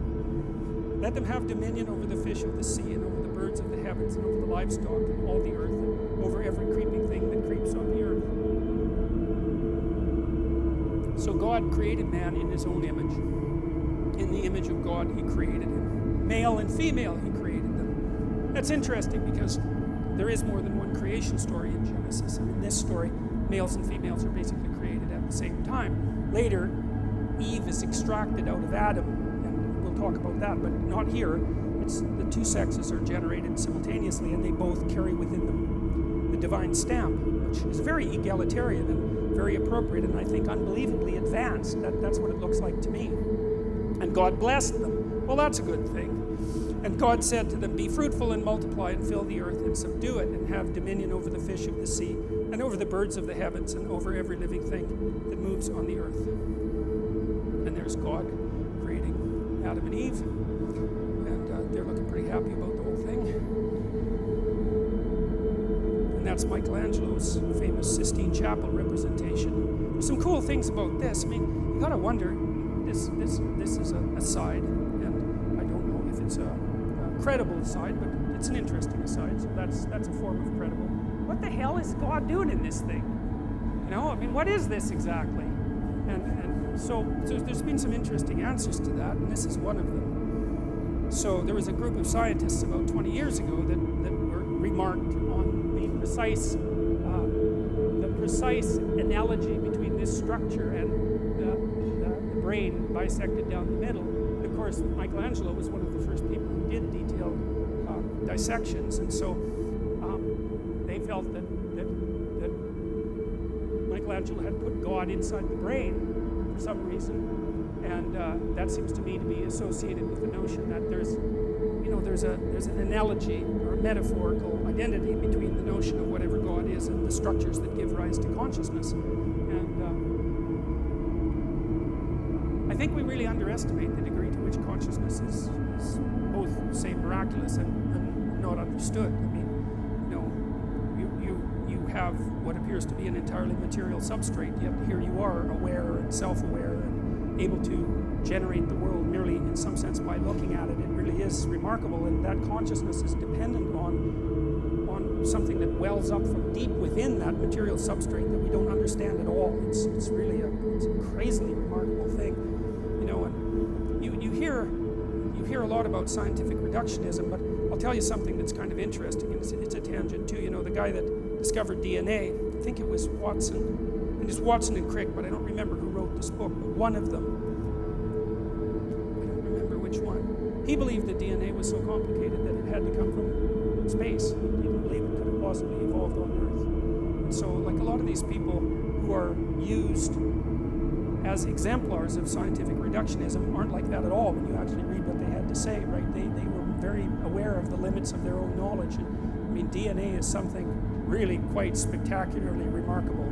It's an eternal substance. It's been around for a very long time, and the idea that we understand it is a very stupid idea. And I would say that the same thing applies to the brain. Like we're scratching away at the surface of something we don't understand at all. So it's quite interesting, I think, that and maybe Michelangelo had enough gall to do that. It's certainly possible. I mean, he had enough gall to do dissections when the cost of that was death. You know, he had to rob corpses essentially to go and do it. So he was, I would say, not particularly politically correct. So that's kind of interesting. And there's another representation of the same thing. And that's a funny one. I had to throw that in. I don't know how many of you know this, but there's this joke in the atheist community. I think it might have been started by Richard Dawkins, but that might be wrong. That it was just as reasonable to believe in the flying spaghetti monster as it was to believe in God. And that's the flying spaghetti monster, by the way. And so that's called touched by his noodly appendage. And anyways, it's fun. It's not very sophisticated, but it is funny. So, and God blessed them, and God said to them, be fruitful and multiply and fill the earth and subdue it and have dominion over the fish of the sea and over the birds of the heaven and over every living thing that moves on the earth. And God said, behold, I have given you every plant yielding seed that is on the face of all the earth, and every tree with seed in its fruit.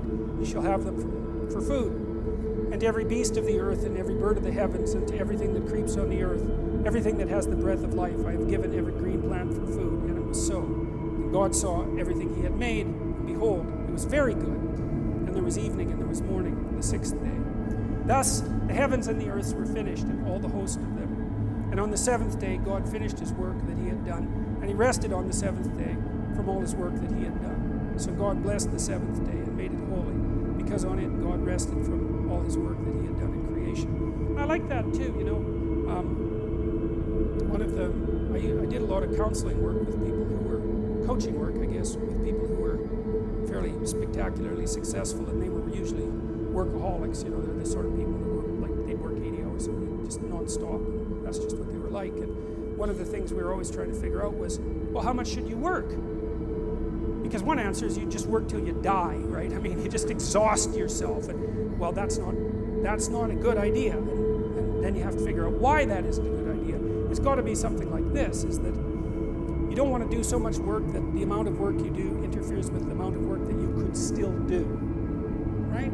Because if you work like mad for 2 weeks and then you have to lie in a hospital bed for a month, that obviously isn't very productive. So you have to figure out how much you can work diligently, and then how much you have to recuperate so that you can get back up and work again. And you know, that's, people have basically settled on something like this and given it the divine imprimatur. That's one way of thinking about it, which is, well, you can toil away for 6 days, and no wonder, because you have to work, but you should rest at least 1 day out of 7, because otherwise, well, you don't appreciate life. That might be part of it. And plus, I think it's more a matter of iterability, you know, because one of the things that defines morality is the capacity to repeat something, right? So if something is properly structured in a moral manner, then you can do it over and over and over again without any degeneration. And so that's kind of like a relationship. If your relationship is negotiated, you can continue to negotiate it, and then you can have a relationship that lasts for a long time. You can do it today and next week and next month and next year. You can maintain it across time. And this, I would say, is the wisdom that's being garnered over God only knows what period of time, to say, well, look, I mean, even God needed to take a break and appreciate what was going on. It's not such a bad thing for people to follow that pattern. And that's a good thing for modern people to know, because we seem to be, even though, you know, we're very wealthy by historical standards, our capacity to relax isn't exactly what it could be, and I think that's really hard on people. Okay, so I'm going to go over again the idea of the attributes of God. I talked about that a little bit last week, but I want to return to it because I think it's worth dwelling on a little bit, because we're trying to figure out what it is that people were trying to formulate when they were formulating these representations. And we've sort of come to the conclusion that there is an attempt to abstract out the nature of power from specific aspects of power. And there's some attempt to associate that with consciousness as that which gives rise to being itself. And there's some attempt to associate that consciousness with something that has a cosmic quality, whatever that might mean. And it's a statement that it has a cosmic quality rather than a discovery. It's a mere statement that there's something about consciousness that has world-generating significance, and also the implication that it's associated with human beings as well. It's a very interesting set of propositions, and I don't believe that they're simply refutable. It's a perfectly coherent argument, even though it's primarily made metaphorically. And so then, once again, I want to build up the framework of associations around the idea of God. One of the things that Freud did when he was interpreting dreams, and it's quite useful, you know, so if someone comes to me with a dream, then I have them tell me the whole dream, and then I get them to repeat it line by line, and then whenever they say a line and there's an object in it or a person or something like that, I ask them what that makes them remember, or what that thing means to them, or what comes to mind. And that's the association technique, and it's predicated on the idea that your memory works by association. And you know that if you're daydreaming, you know, you go from one thing to another like a conversation does, and that you can take an idea that's at the center of a web of associations, and by tracking the associations, you can kind of zero in on what the idea might mean. And then Jung expanded that by trying to, he called it to amplify the dream by thinking about narrative or literary or mythological similarities that might be associated with the narrative structure of the dream. And I think often that can be unbelievably useful, you know. It's like the dream is an idea that's trying to come to birth. It's partly formulated, and then if you discuss it and amplify it, it's like you could speed along its transformation into a more articulated idea. And the dream is also something that, because your brain, your mind is trying to, with one foot in the unknown, it's trying to formulate what's out there in the unknown and to make it concrete. But it doesn't do that in one fell swoop. It doesn't just take potential and turn it into articulated ideas. It has to dream up what's out there first, projects its imagination out there to get a handle on what it might be. And then that's presented in the dream, and if you analyze the dream, you can make it more articulate. And so that's what we're going to do with the attributes of God, to build up the representational structure a little bit. So the hypothesis is that God is an abstracted ideal, formulated in large part to dissociate the ideal from any particular incarnation or man or ruler. And the underlying idea there too is that when the ruler becomes the ideal, the state turns into the biblical Egypt. And the biblical Egypt is a tyranny. And so there's a very, very solid idea in the Old Testament that I think took people, God only knows how long, to figure out that if you confused the notion of sovereignty with the current sovereign, then your culture immediately degenerated into a totalitarian state and turned to stone. And that was deadly. Then you were slaves.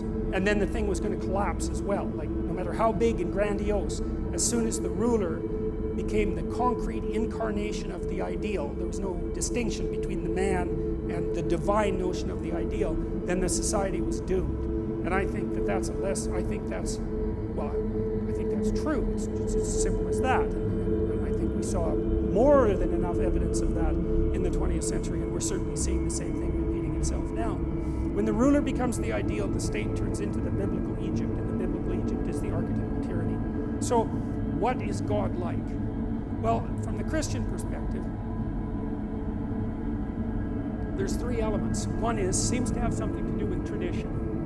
And so that's God the Father. And that's partly the embodiment, I would say, of the human being. And that's an ancient thing. And it's also partly the embodiment of the tradition of human beings, which is also a very ancient thing. And that's the structure, as I said. It's the structure that consciousness emerges from, that enables us to grapple with the unknown as such.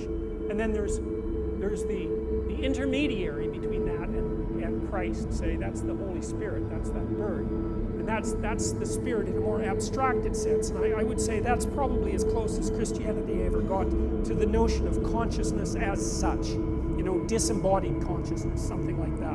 And then there's the notion of the suffering individual, and that's a very complicated idea. And it's something like, so there's this idea, an old idea, I believe this was originally a Jewish idea, that something with the attributes of God, omniscience, omnipresence, and omnipotence, lacks something. So it's like a Zen cone. It's a really interesting idea, because what in the world can something like that lack? And the idea is limitation. So something that's everything lacks limitation.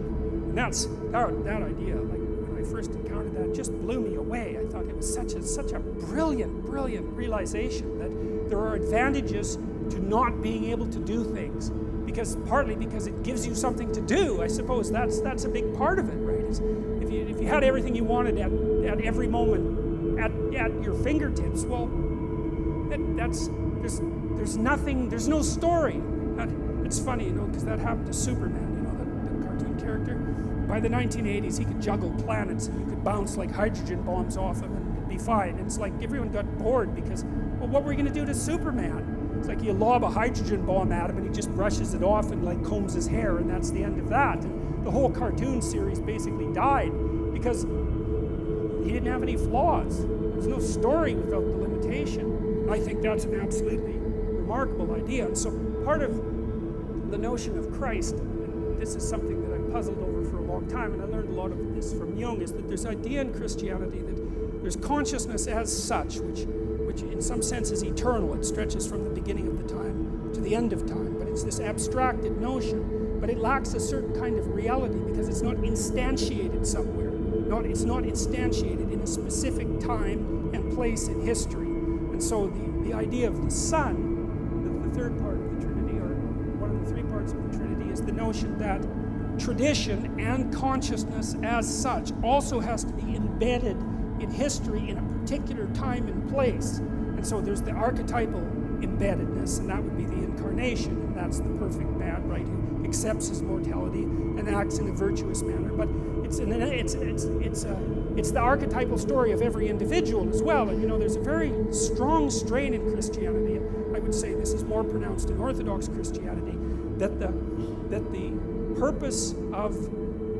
proper path of life is to take the tradition, let's say, and the spirit that's associated with consciousness as such, and to act it out in your life, in your own personal life, in a manner that's analogous to the manner in which Christ acted it out in his life. And what that means in part is the acceptance of the tragic preconditions of existence. And so that's partly betrayal, right? Betrayal by friends and by family and by the state. And it's partly punishment for sins that you did not commit, as well as the ones you did commit. And sometimes that's just a relief, but the arbitrary nature of justice, and also the fact of finitude.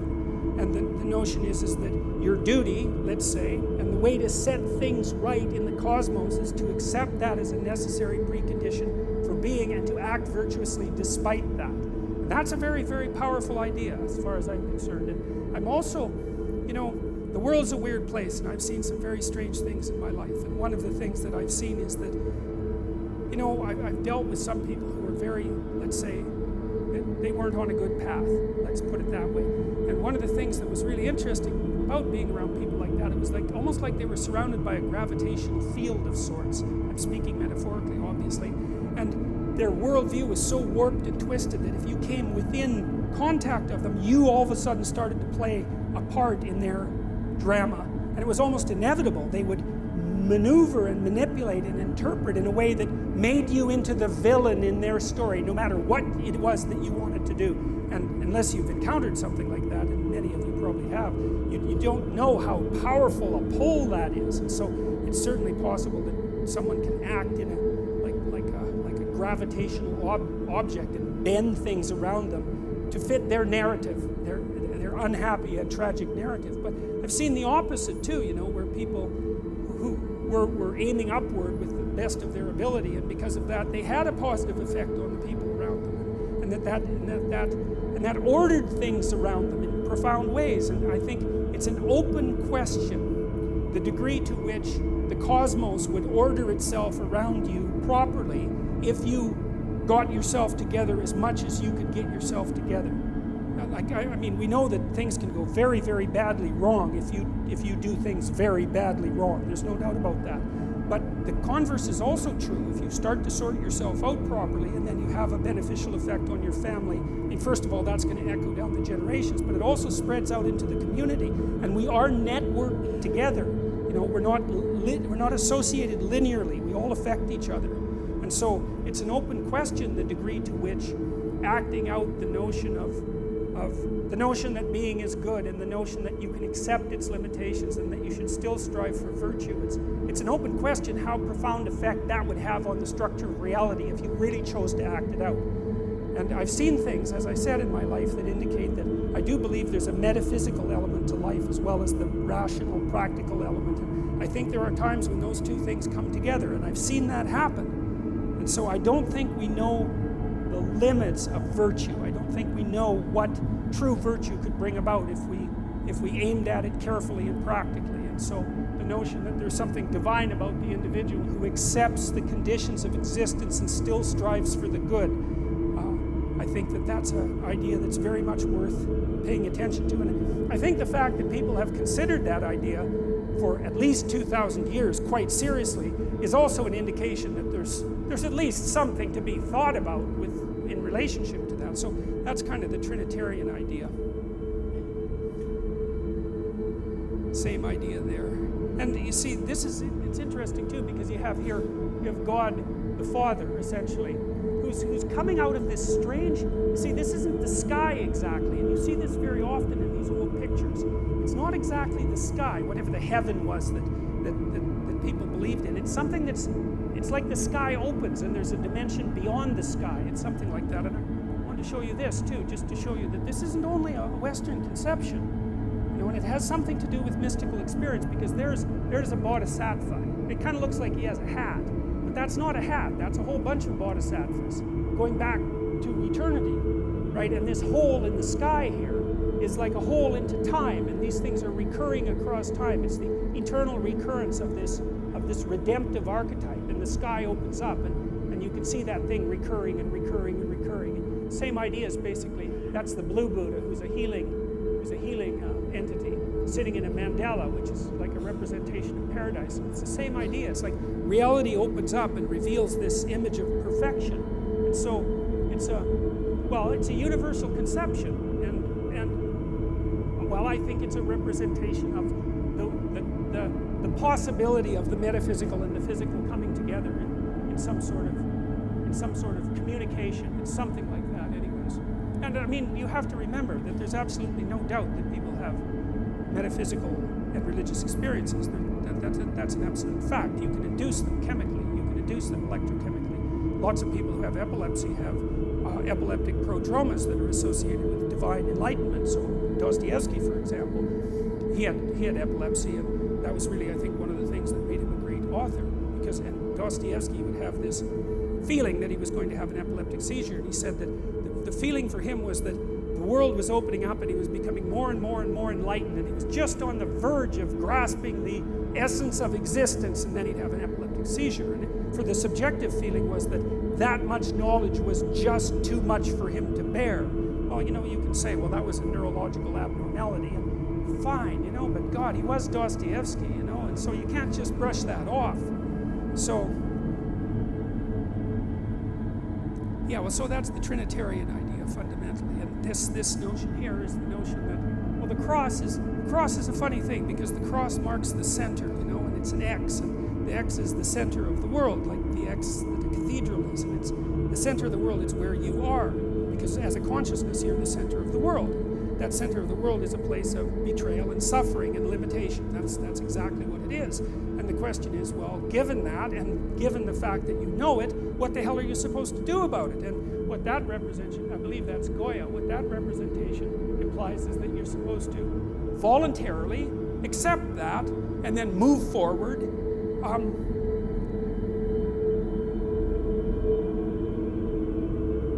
Well, in good faith and with courage, that's the notion, and that you're supported. You're supported by your tradition, and that's why you need your tradition too. That's why you need to be embedded in your tradition, because without that, without the support, let's say, of your father, and I mean that both practically and metaphysically, without that behind you, without the knowledge of you as both a biological and a cultural creature, without that depth of knowledge, you don't have the courage to do it, because you don't know what you are, what you could be. And so without that, because you're a historical creature, students ask me sometimes why study history. It's like, well, because history is about you. That's why. It's like history tells you who you are. You can't tell who you are because you only live a little while. How the hell can you figure out who you are? So you need all this collected wisdom and all this dream-like information and all this mythology and all this narrative to inform you about what you are beyond what you see of yourself. And you're pummeled down and people picked on you, and there's 50 things about you that are horrible, and you've got a self-esteem problem, you're sort of hunched over, and you've got all these problems, and so it's not easy to see, let's say, the divinity that lurks behind that, unless you're aware of the heroic stories of the past and the metaphysics of consciousness, let's say. I don't think that you can have the courage to regard yourself as the sort of creature that can stand up underneath that intense existential burden and move forward in courage and grace. And of course, that's part of the reason that I'm talking about these biblical stories. And it's 9:30, so we're going to have to stop.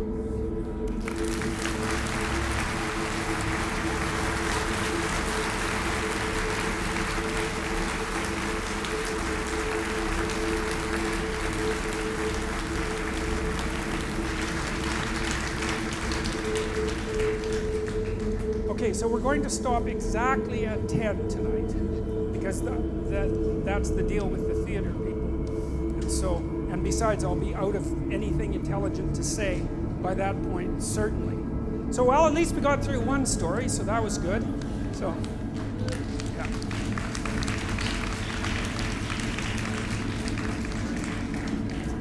Okay, let's give everyone like just a few seconds to settle down. And everyone who wants to leave can leave. So thank you for all for coming, by the way. I'm constantly amazed that everybody comes and listens to this because, it's just, well, it's strange. Let's put it that way. So far it's been fun though, so that's good. So, okay, let's go. Hi, that works. Hi, Dr. Peterson. I was raised Catholic, and anytime there was a bit of an inherent contradiction, let's call it, in the documents of the Bible, it would be referred to as a mystery. And there's one mystery I've always kind of wondered about, and it's very important to Genesis. How do you deal with a perfect God, or the conception of a perfect God, who by nature is incapable of incapable of a perfect design?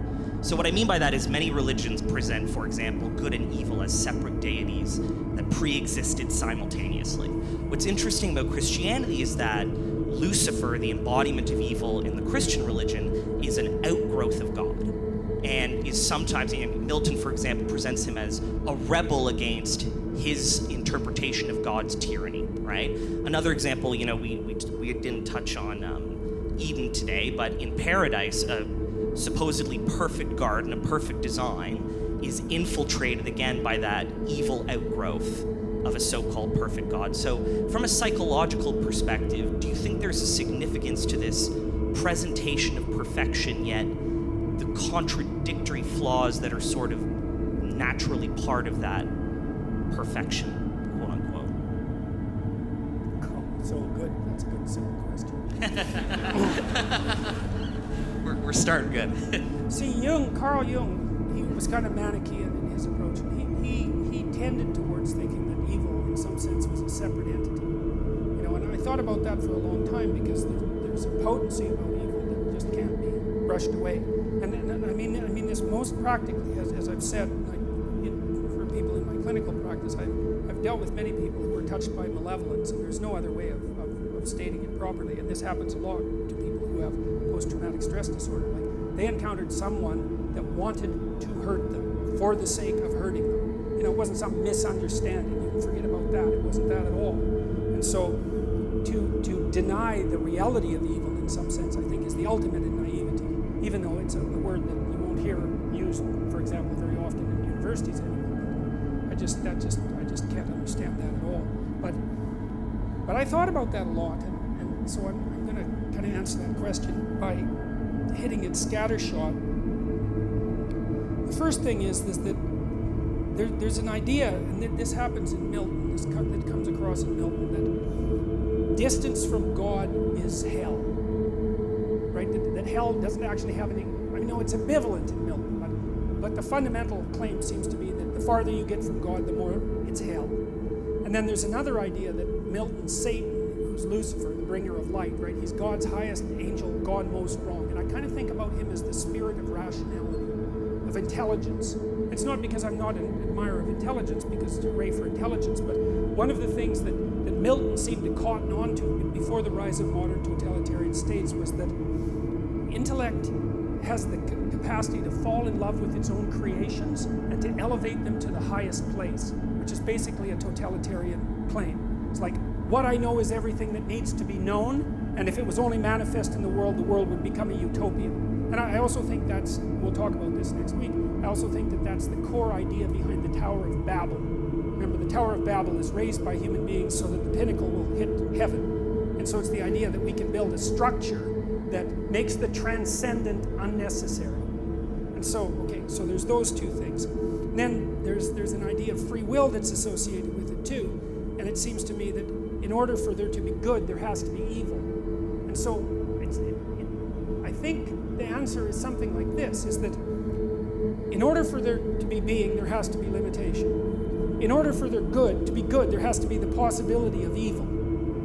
I think the right path is to exist such that the possibility of evil remains open, but that you choose the good. And I don't think that evil per se is built into the structure of the world. I do think that that's human. I think that evil is human. And I think it's understandable. I did a lecture that's online about the distinction between evil and tragedy. And tragedy seems to be built into the structure of the world, and perhaps you can blame God for that. I mean, it doesn't seem to me that it's your fault that there are earthquakes, for example.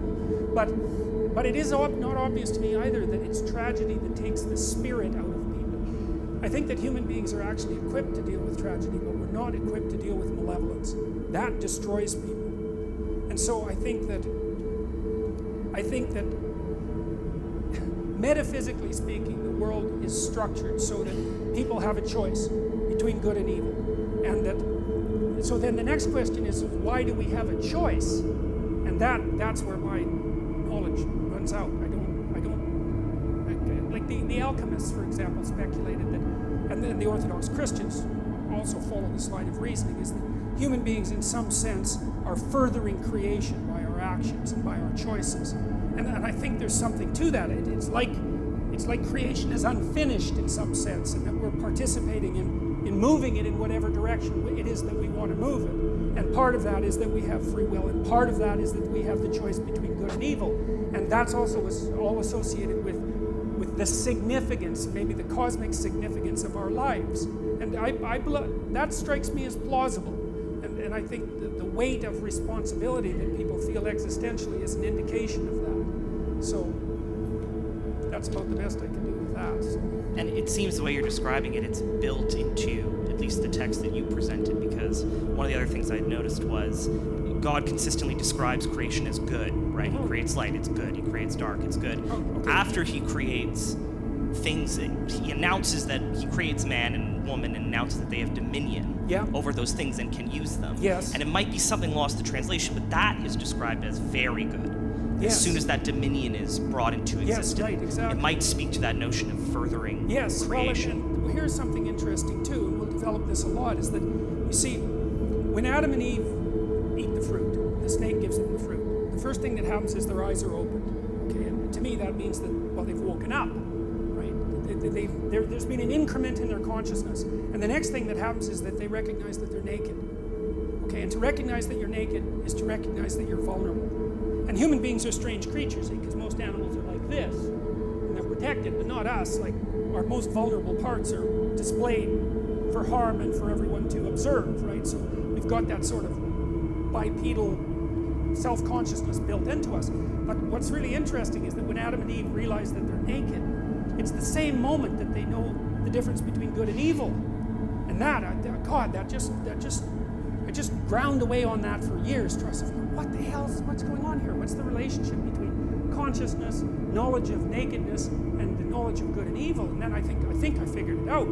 I think it was that, you see, when you know that you're vulnerable, and they also develop knowledge of death, right? So there's deep knowledge of vulnerability, and they get embarrassed about that. They cover themselves up, right? So that's culture. So it's a very profound shock for them to recognize that they're naked. It even makes Adam hide from God. And then they develop the knowledge of good and evil. Well, I think it's because, you see, human beings have this peculiar capacity that no other creature has, which is, I know how I can be hurt, because I'm aware of my own limitations, painfully aware. And now, because I know how I can be hurt, I know how you can be hurt. And I can take advantage of that. And that's, I think, how evil enters the world. That's what it looks like to me. It's like, I've got this expansion of knowledge. It says in Genesis that gives people another attribute of divinity, knowing the difference between good and evil. It has nothing to do with animals, and it has nothing to do with Adam and Eve prior to having their eyes open. But the cosmos switches when that self-consciousness manifests itself, and that's when the possibility of evil enters the world. It's something like that. And that's also echoed by the intimate relationship between the snake in the Garden of Eden and Satan, which is going to, because that's a very strange association. It's like this snake also becomes the adversary of being. And I think that's, I'll jump very quickly into that, but I think that's because, you know, there's the snake that bites you in the jungle, and then there's the snake that lives in your enemy, and then there's the snake that lives in your family if you've banished the enemy to the Netherlands, and then there's the snake that lives in you if you remove yourself from your family. And that snake that's in you, right? That's a psychological phenomena. That's equivalent to transcendent evil itself, the thing that inhabits every single person. That's why there's that association between the snake and Satan. And that's why I think that people have it's associated with our knowledge of vulnerability that gives us this constant capacity for evil. I mean, imagine if you're a medieval torturer. You know, I mean, people don't generally imagine that sort of thing, but people were medieval torturers, and they were very good at what they did. And the only way that you could be a torturer is to know what would hurt you, right? And so you exploit your own vulnerability, you exploit the knowledge of your own vulnerability to bring pain into the world. And I don't think that you can lay that precisely at God's feet. Now, people have been arguing about that for a very long time, but my question, the question for me that arose from that is, all right, fine, like tragedy, you can lay that at God's feet. Well, if we didn't bring additional evil into the world, could we tolerate the tragedy of being without becoming corrupt? And I think generally the answer to that is yes, because I've seen people react quite heroically to the arbitrary burdens of their life. But malevolence, man, that lays them low. It lays them low, and it seems to me to be nothing but a destructive force. And I do believe as well, and I think you see this in the Cain and Abel story, that the root of malevolence is the desire for revenge against God for creation itself. And I mean, I've read terrible things written by terrible people trying to get to the bottom of things. And I mentioned the Columbine killers, for example. And it's clear, all you have to do is go read what they wrote. What they were doing was taking revenge against God. They knew that. It wasn't unconscious. They'd been dwelling on this for months, plotting their revenge. And it was revenge against being itself for the crime of being. So, thank you.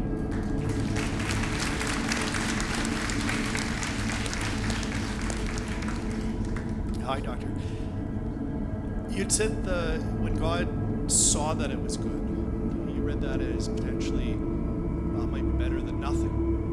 And the story in Genesis is bracketed by days, which aren't necessarily literal days, yom, the original word, but it's also bracketed by, and he saw it was good, at the end of the day. And so my question is there something more profoundly happening there between this profundity of speaking into existence, the way the start is, to this observation, this seeing that it's good?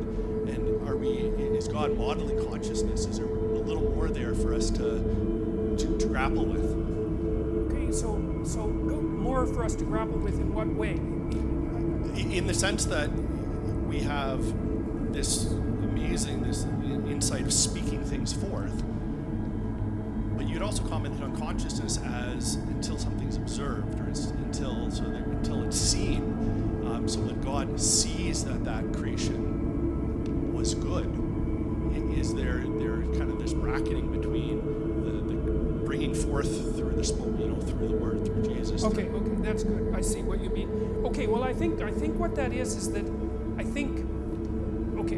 so it's perfectly reasonable from an archetypal and psychological perspective to consider the idea of the Word equivalent to the spoken truth. I mean, Christ makes that claim in the New Testament, that he's the truth, right? And embodied. And so then you can derive from that the idea that if things are spoken into being through truth, then they're good. And so, yeah, I think that association exists. And I think I also think that that's in some sense the deepest claim of faith.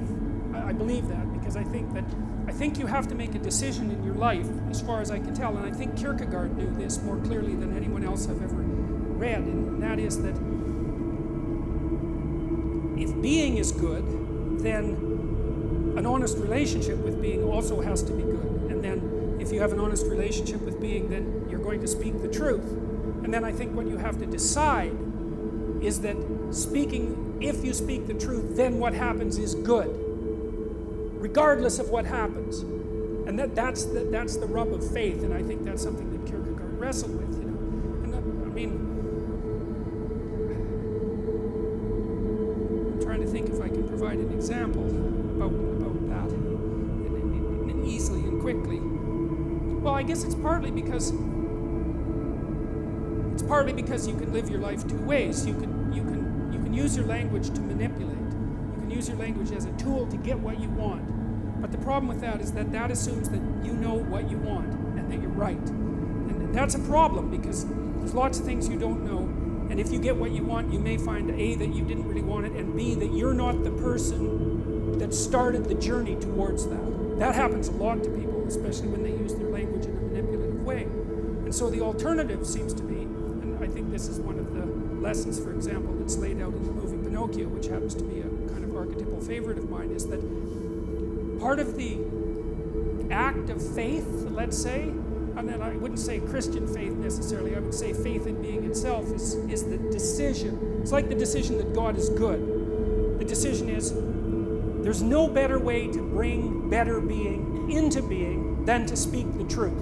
And I do think that's echoed. I think that's a very wise observation. I think that's echoed in that first story. First of all, the act of speech, and second, the observation that the consequence was good. So yeah. Thank you.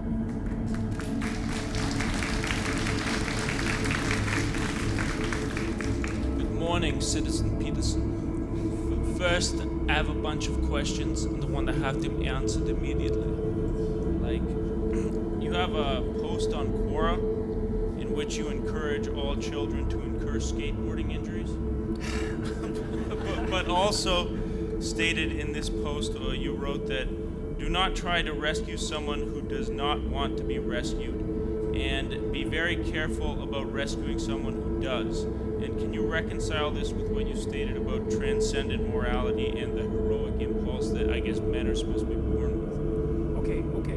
So, well, the skateboarding question is, I have a book coming out in 2018 called 12 Rules for Life, an Antidote to Chaos, and one of the chapters in there is from that Quora posting, and it's called Don't Bother Children When They're Skateboarding.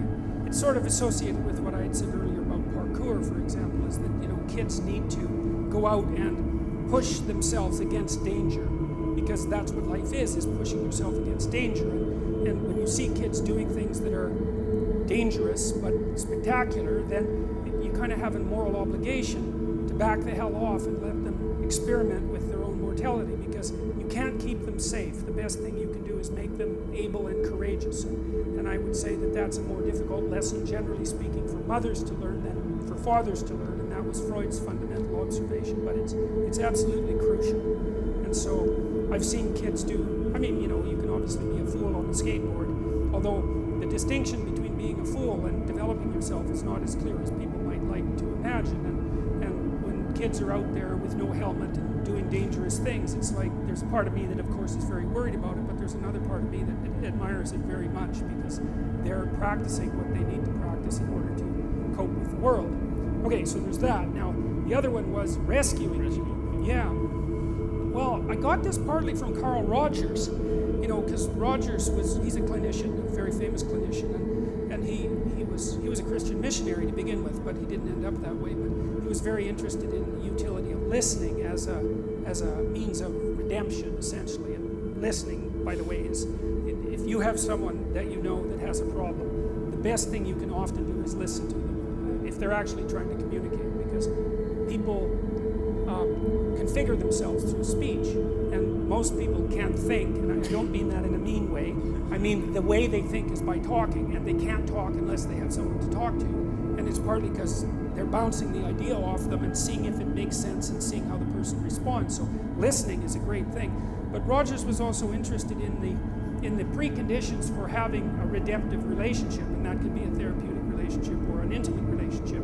And one of the things he claimed was that unless the person was aiming upward, there was nothing you could do about it. And that seemed to be associated with this idea of that initial choice, say, between good and evil. See, once someone comes to therapy, they've already done something. They've already said, I have a problem, conceivably I could fix it, and I need to do something about it. And then, so half the work is already done by the time they show up, because they've already said, well, things aren't as good as they could be, and I could do something about it. The question is, can you do anything about someone who isn't at that state? And my observation, and this is Roger's observation as well, is that you can't. I think you can serve by example, but until the person has decided on their own that they're wrong, and that's why they're suffering, that there's something wrong about what they're doing, and that they want to fix it, I think that even trying to hammer against that often makes it worse. So, and I know that Solzhenitsyn, when he was talking about the communist ideologues, the really hardcore communist ideologues that were eaten up by the Gulag Archipelago system, sort of devoured by their own. He saw the same thing, was that until they were willing to admit that something was wrong with the manner in which they had construed the world, that it had resulted in their own demise, that there was actually no way of communicating with them. They're in kind of an authoritarian bubble. And so I don't think that... So even if you orient yourself as an archetypal hero, there's no way you can get through that barrier? Well, I think that that's part of the issue of free will. I do not think that people can learn unless they admit that they're wrong. There's this play, The Cocktail Hour, by T.S. Eliot. He has this woman in the play, and she comes up to a psychiatrist and she says, just in the course of casual conversation, she says, "I really hope there's something wrong with me." And of course the psychiatrist is a bit taken aback by that, and he says, "Well, why in the world would you hope such a thing?" And she says something like, "Well, like, I'm suffering, man. Things are not good for me. I'm having a dreadful time of it. And as far as I can tell, there's only two possibilities. Either the world, in its essence, is conspiring against me and I'm doomed, because what am I going to do about the world? Like, it's just built into the structure of reality.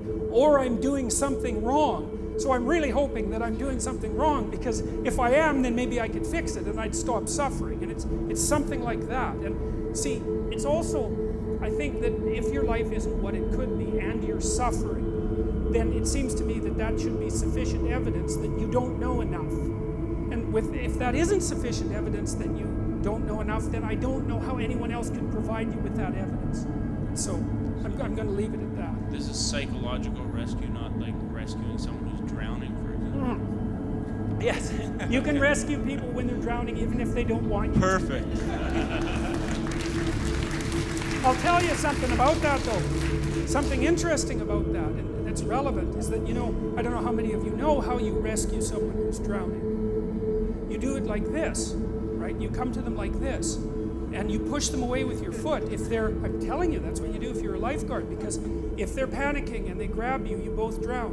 And that's stupid, because then you both drown, right? And that's a really good way, that's a really good metaphor for trying to help someone, too. It's like when people are in real trouble, some of it's they're confused, and some of it is that their life has collapsed around them, and there's some malevolence there, and there's some desire for vengeance. It's just like one dangerous mess. And if you're going to wade in there unprepared, the probability that they're going to take you down compared to you elevating them is very, very high. Because you don't even know what your damn psychological stability rests on. You might be saying, just because you're lucky and surrounded by sane people, that doesn't mean that you have the psychological wherewithal to really pull someone up from the depths of the underworld, especially if they've also got one foot in hell. So you should bloody well be careful about doing that kind of thing. It's hubristic to attempt it, and I would definitely caution people very carefully about trying to rescue someone who doesn't want to be rescued. It's a very dangerous activity, and it can easily be counterproductive. Okay, so since 2006, I've been trying to figure out, extract the meta, the way you put it, of social justice warriors, and I think I found it. Actually, they seem to have this behavior where they nebulize every standard we have. So they take a standard you have, and there's a criteria. They say what something is how it is, and that's what we do. But it has these criteria within it. Oh, sorry. They do something called nebulization, where they take something of what, and they dissolve the criteria such that there is no way to say how it is. So you see this now with gender, where someone will say they're a gender, but there's no way to get logically from how they can be that gender, like how you can be an attack helicopter, or a male, or a woman, or something like that. But the thing that came from this, and I figured this out when I learned about you, is that nebulization appears to be the exact opposite process of individuation. It's the philosophical version of individuation that rests on three premises, or three core axioms, which is I exist, which is an axiom that exists in the objective, that you exist here, and then I am, which is a reiteration, a reincarnation of I exist, which is well, basically you have to say I'm right about having existed, or else it just falls apart. And then you have as, which is the question big from them: if you exist and you're right, as what? And you're talking about God being the metaphor of God in Genesis being the metaphor for the creation of consciousness. And it appears that individuation actually fits that triad. Because if you take as, for example, and the as it's the predictive aspect, where you try to take the subjective and make it objective. So you have an idea, you test it in reality, and time is the ultimate arbiter that determines these things. And it changes your understanding of reality, and it lets you know God, it lets you know the objective. And then from that point, there's the subjective, which is sacrifice your old self. The old way you saw Jordan Peterson of 10 years ago was not who he is now. So it gets sacrificed. At the same time, you can point back to that guy, that Jordan Peterson, and say, well, that guy was wrong. And that's the scapegoating of the Son. So the subjective aspect, the I am right, is the Son, and the Holy Spirit, which is supposed to lead you to God, is the as. And Okay, I don't understand the relationship between that and the first part. So can you just clarify that? The social justice aspect and the nebulization. Oh, the social justice is the exact opposite process of individuation. That's all it is. And it actually occurs at as. If you're at as, you're thinking, well, what am I? You either apply individuation, you try to apply criteria, you try to find out what you are in reality, or you refuse that paradigm and say, well, look, I'm always going to be right, I'm completely self-righteous. And you stop at that subjective aspect where everything becomes subjective and you ultimately become relativistic and nihilistic. So I'm asking, have you considered that the Genesis tale and the creation myth and God is actually the process of individuation? And the Trinity is actually those three core premises, the three axioms that come from that. Okay, I haven't considered that. I mean, I know that Jung drew a parallel between the idea of the passion, for example, and the development of human individuality. And so there's that idea is lurking inside the Jungian notion of individuation because it has to do with voluntary confrontation with mortality and also with evil, right, as two of the key elements of genuine self-realization. I haven't considered the metaphorical pathway that you just described, so I can't comment on that. I'd have to think about that. But I could say that one of the things that does disturb me about the ideological battle that's going on right now, and I think this is a very deep part of it, and this is the part that's a battle against the logos in Derrida's own terms, right? The phallogocentric West needs to be taken down to its essence, is the refusal to engage in precise language. And I see that in part, for example, manifested in the refusal of the people who I'm criticizing to ever engage me in any debate. They don't believe in debate, and they don't believe in the let's say the redemptive power of dialogue, because mostly what they believe in is power.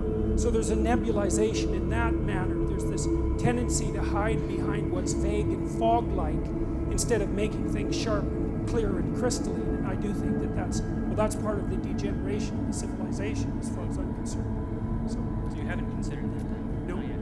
Would you please? I'll do my best. I'll do my best. Please.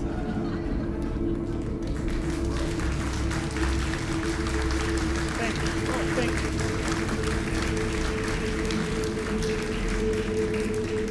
Okay, so this is it. One more question. And then I'll make it quick. Okay. Hi, Dr. Peterson.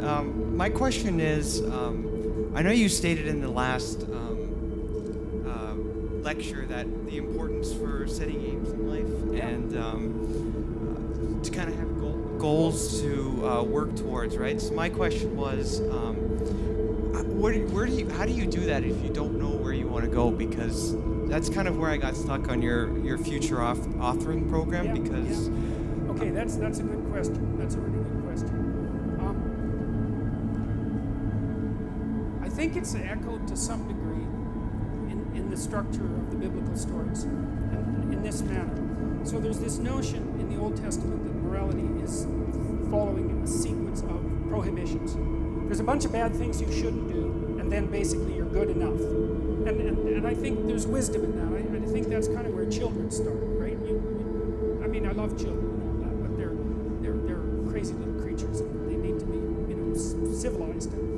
But partly what you do is you lay prohibitions on them, and mostly what you're trying to do is lay prohibitions on them for the behaviors that, if they manifested, would make their life miserable. So I have another chapter in this book that I'm writing called "Don't Let Your Children Do Anything That Makes You Dislike Them." And the idea there is that your job as a parent is to help your children become the sort of 4-year-olds that adults genuinely smile at when they come into a room, because that makes the entire social environment both truthful and welcoming. And so your job is to make them desirable social beings, and a lot of that is prohibition.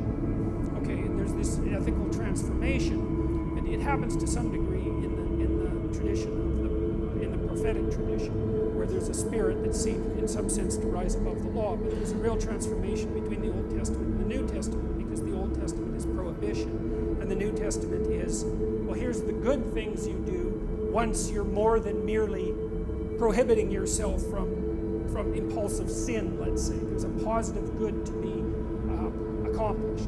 Well, you might say, well, I don't know what the positive good is. Fair enough, man. So this is why this thing that I've said to people has become this crazy internet meme, but that's to clean up your room. And which is a lot better and more useful than people think. It's a lot harder too, but the first thing you do, I think, and I learned this in part from Solzhenitsyn when he was trying to iron out his soul when he was in the Gulag, because he was trying to figure out how he got there, how he contributed to how he got there. You know, not Stalin and Hitler, even though they were kind of to blame, you know, but and there wasn't much he could do about that. I think what you have to do, and this is part of humility, is you have to look around you within your sphere of influence, like the direct sphere of influence, and fix the things that announce themselves as in need of repair. And those are often small things, you know, and they can be like your room. Put it in order, because the thing is, it isn't exactly so important that your room is in order, although it is. What's important is that you learn how to distinguish between chaos and order, and to be able to act in a manner that produces order. And in most households, there's 100 things that could be done to just make it less hideous and horrible. And so practicing that it's a real useful form of meditation, and it's also I think it's a divine act, because you're taking chaos.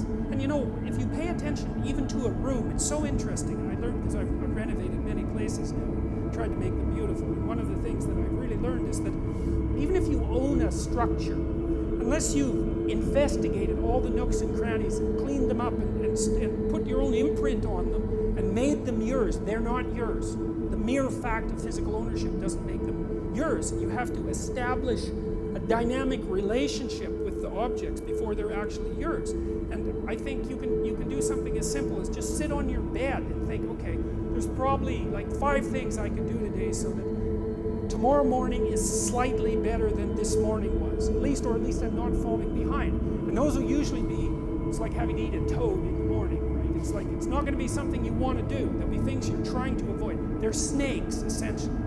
But if you ask yourself, like you're asking someone, which I think is a form of prayer, if you ask yourself, instead of telling yourself, you know, what is it that I can do to set things more right today that I would actually do? It's usually some small thing because you're not that disciplined, you know. Then you can go do it. And then you put the world together a little more when you do that. And that spreads out.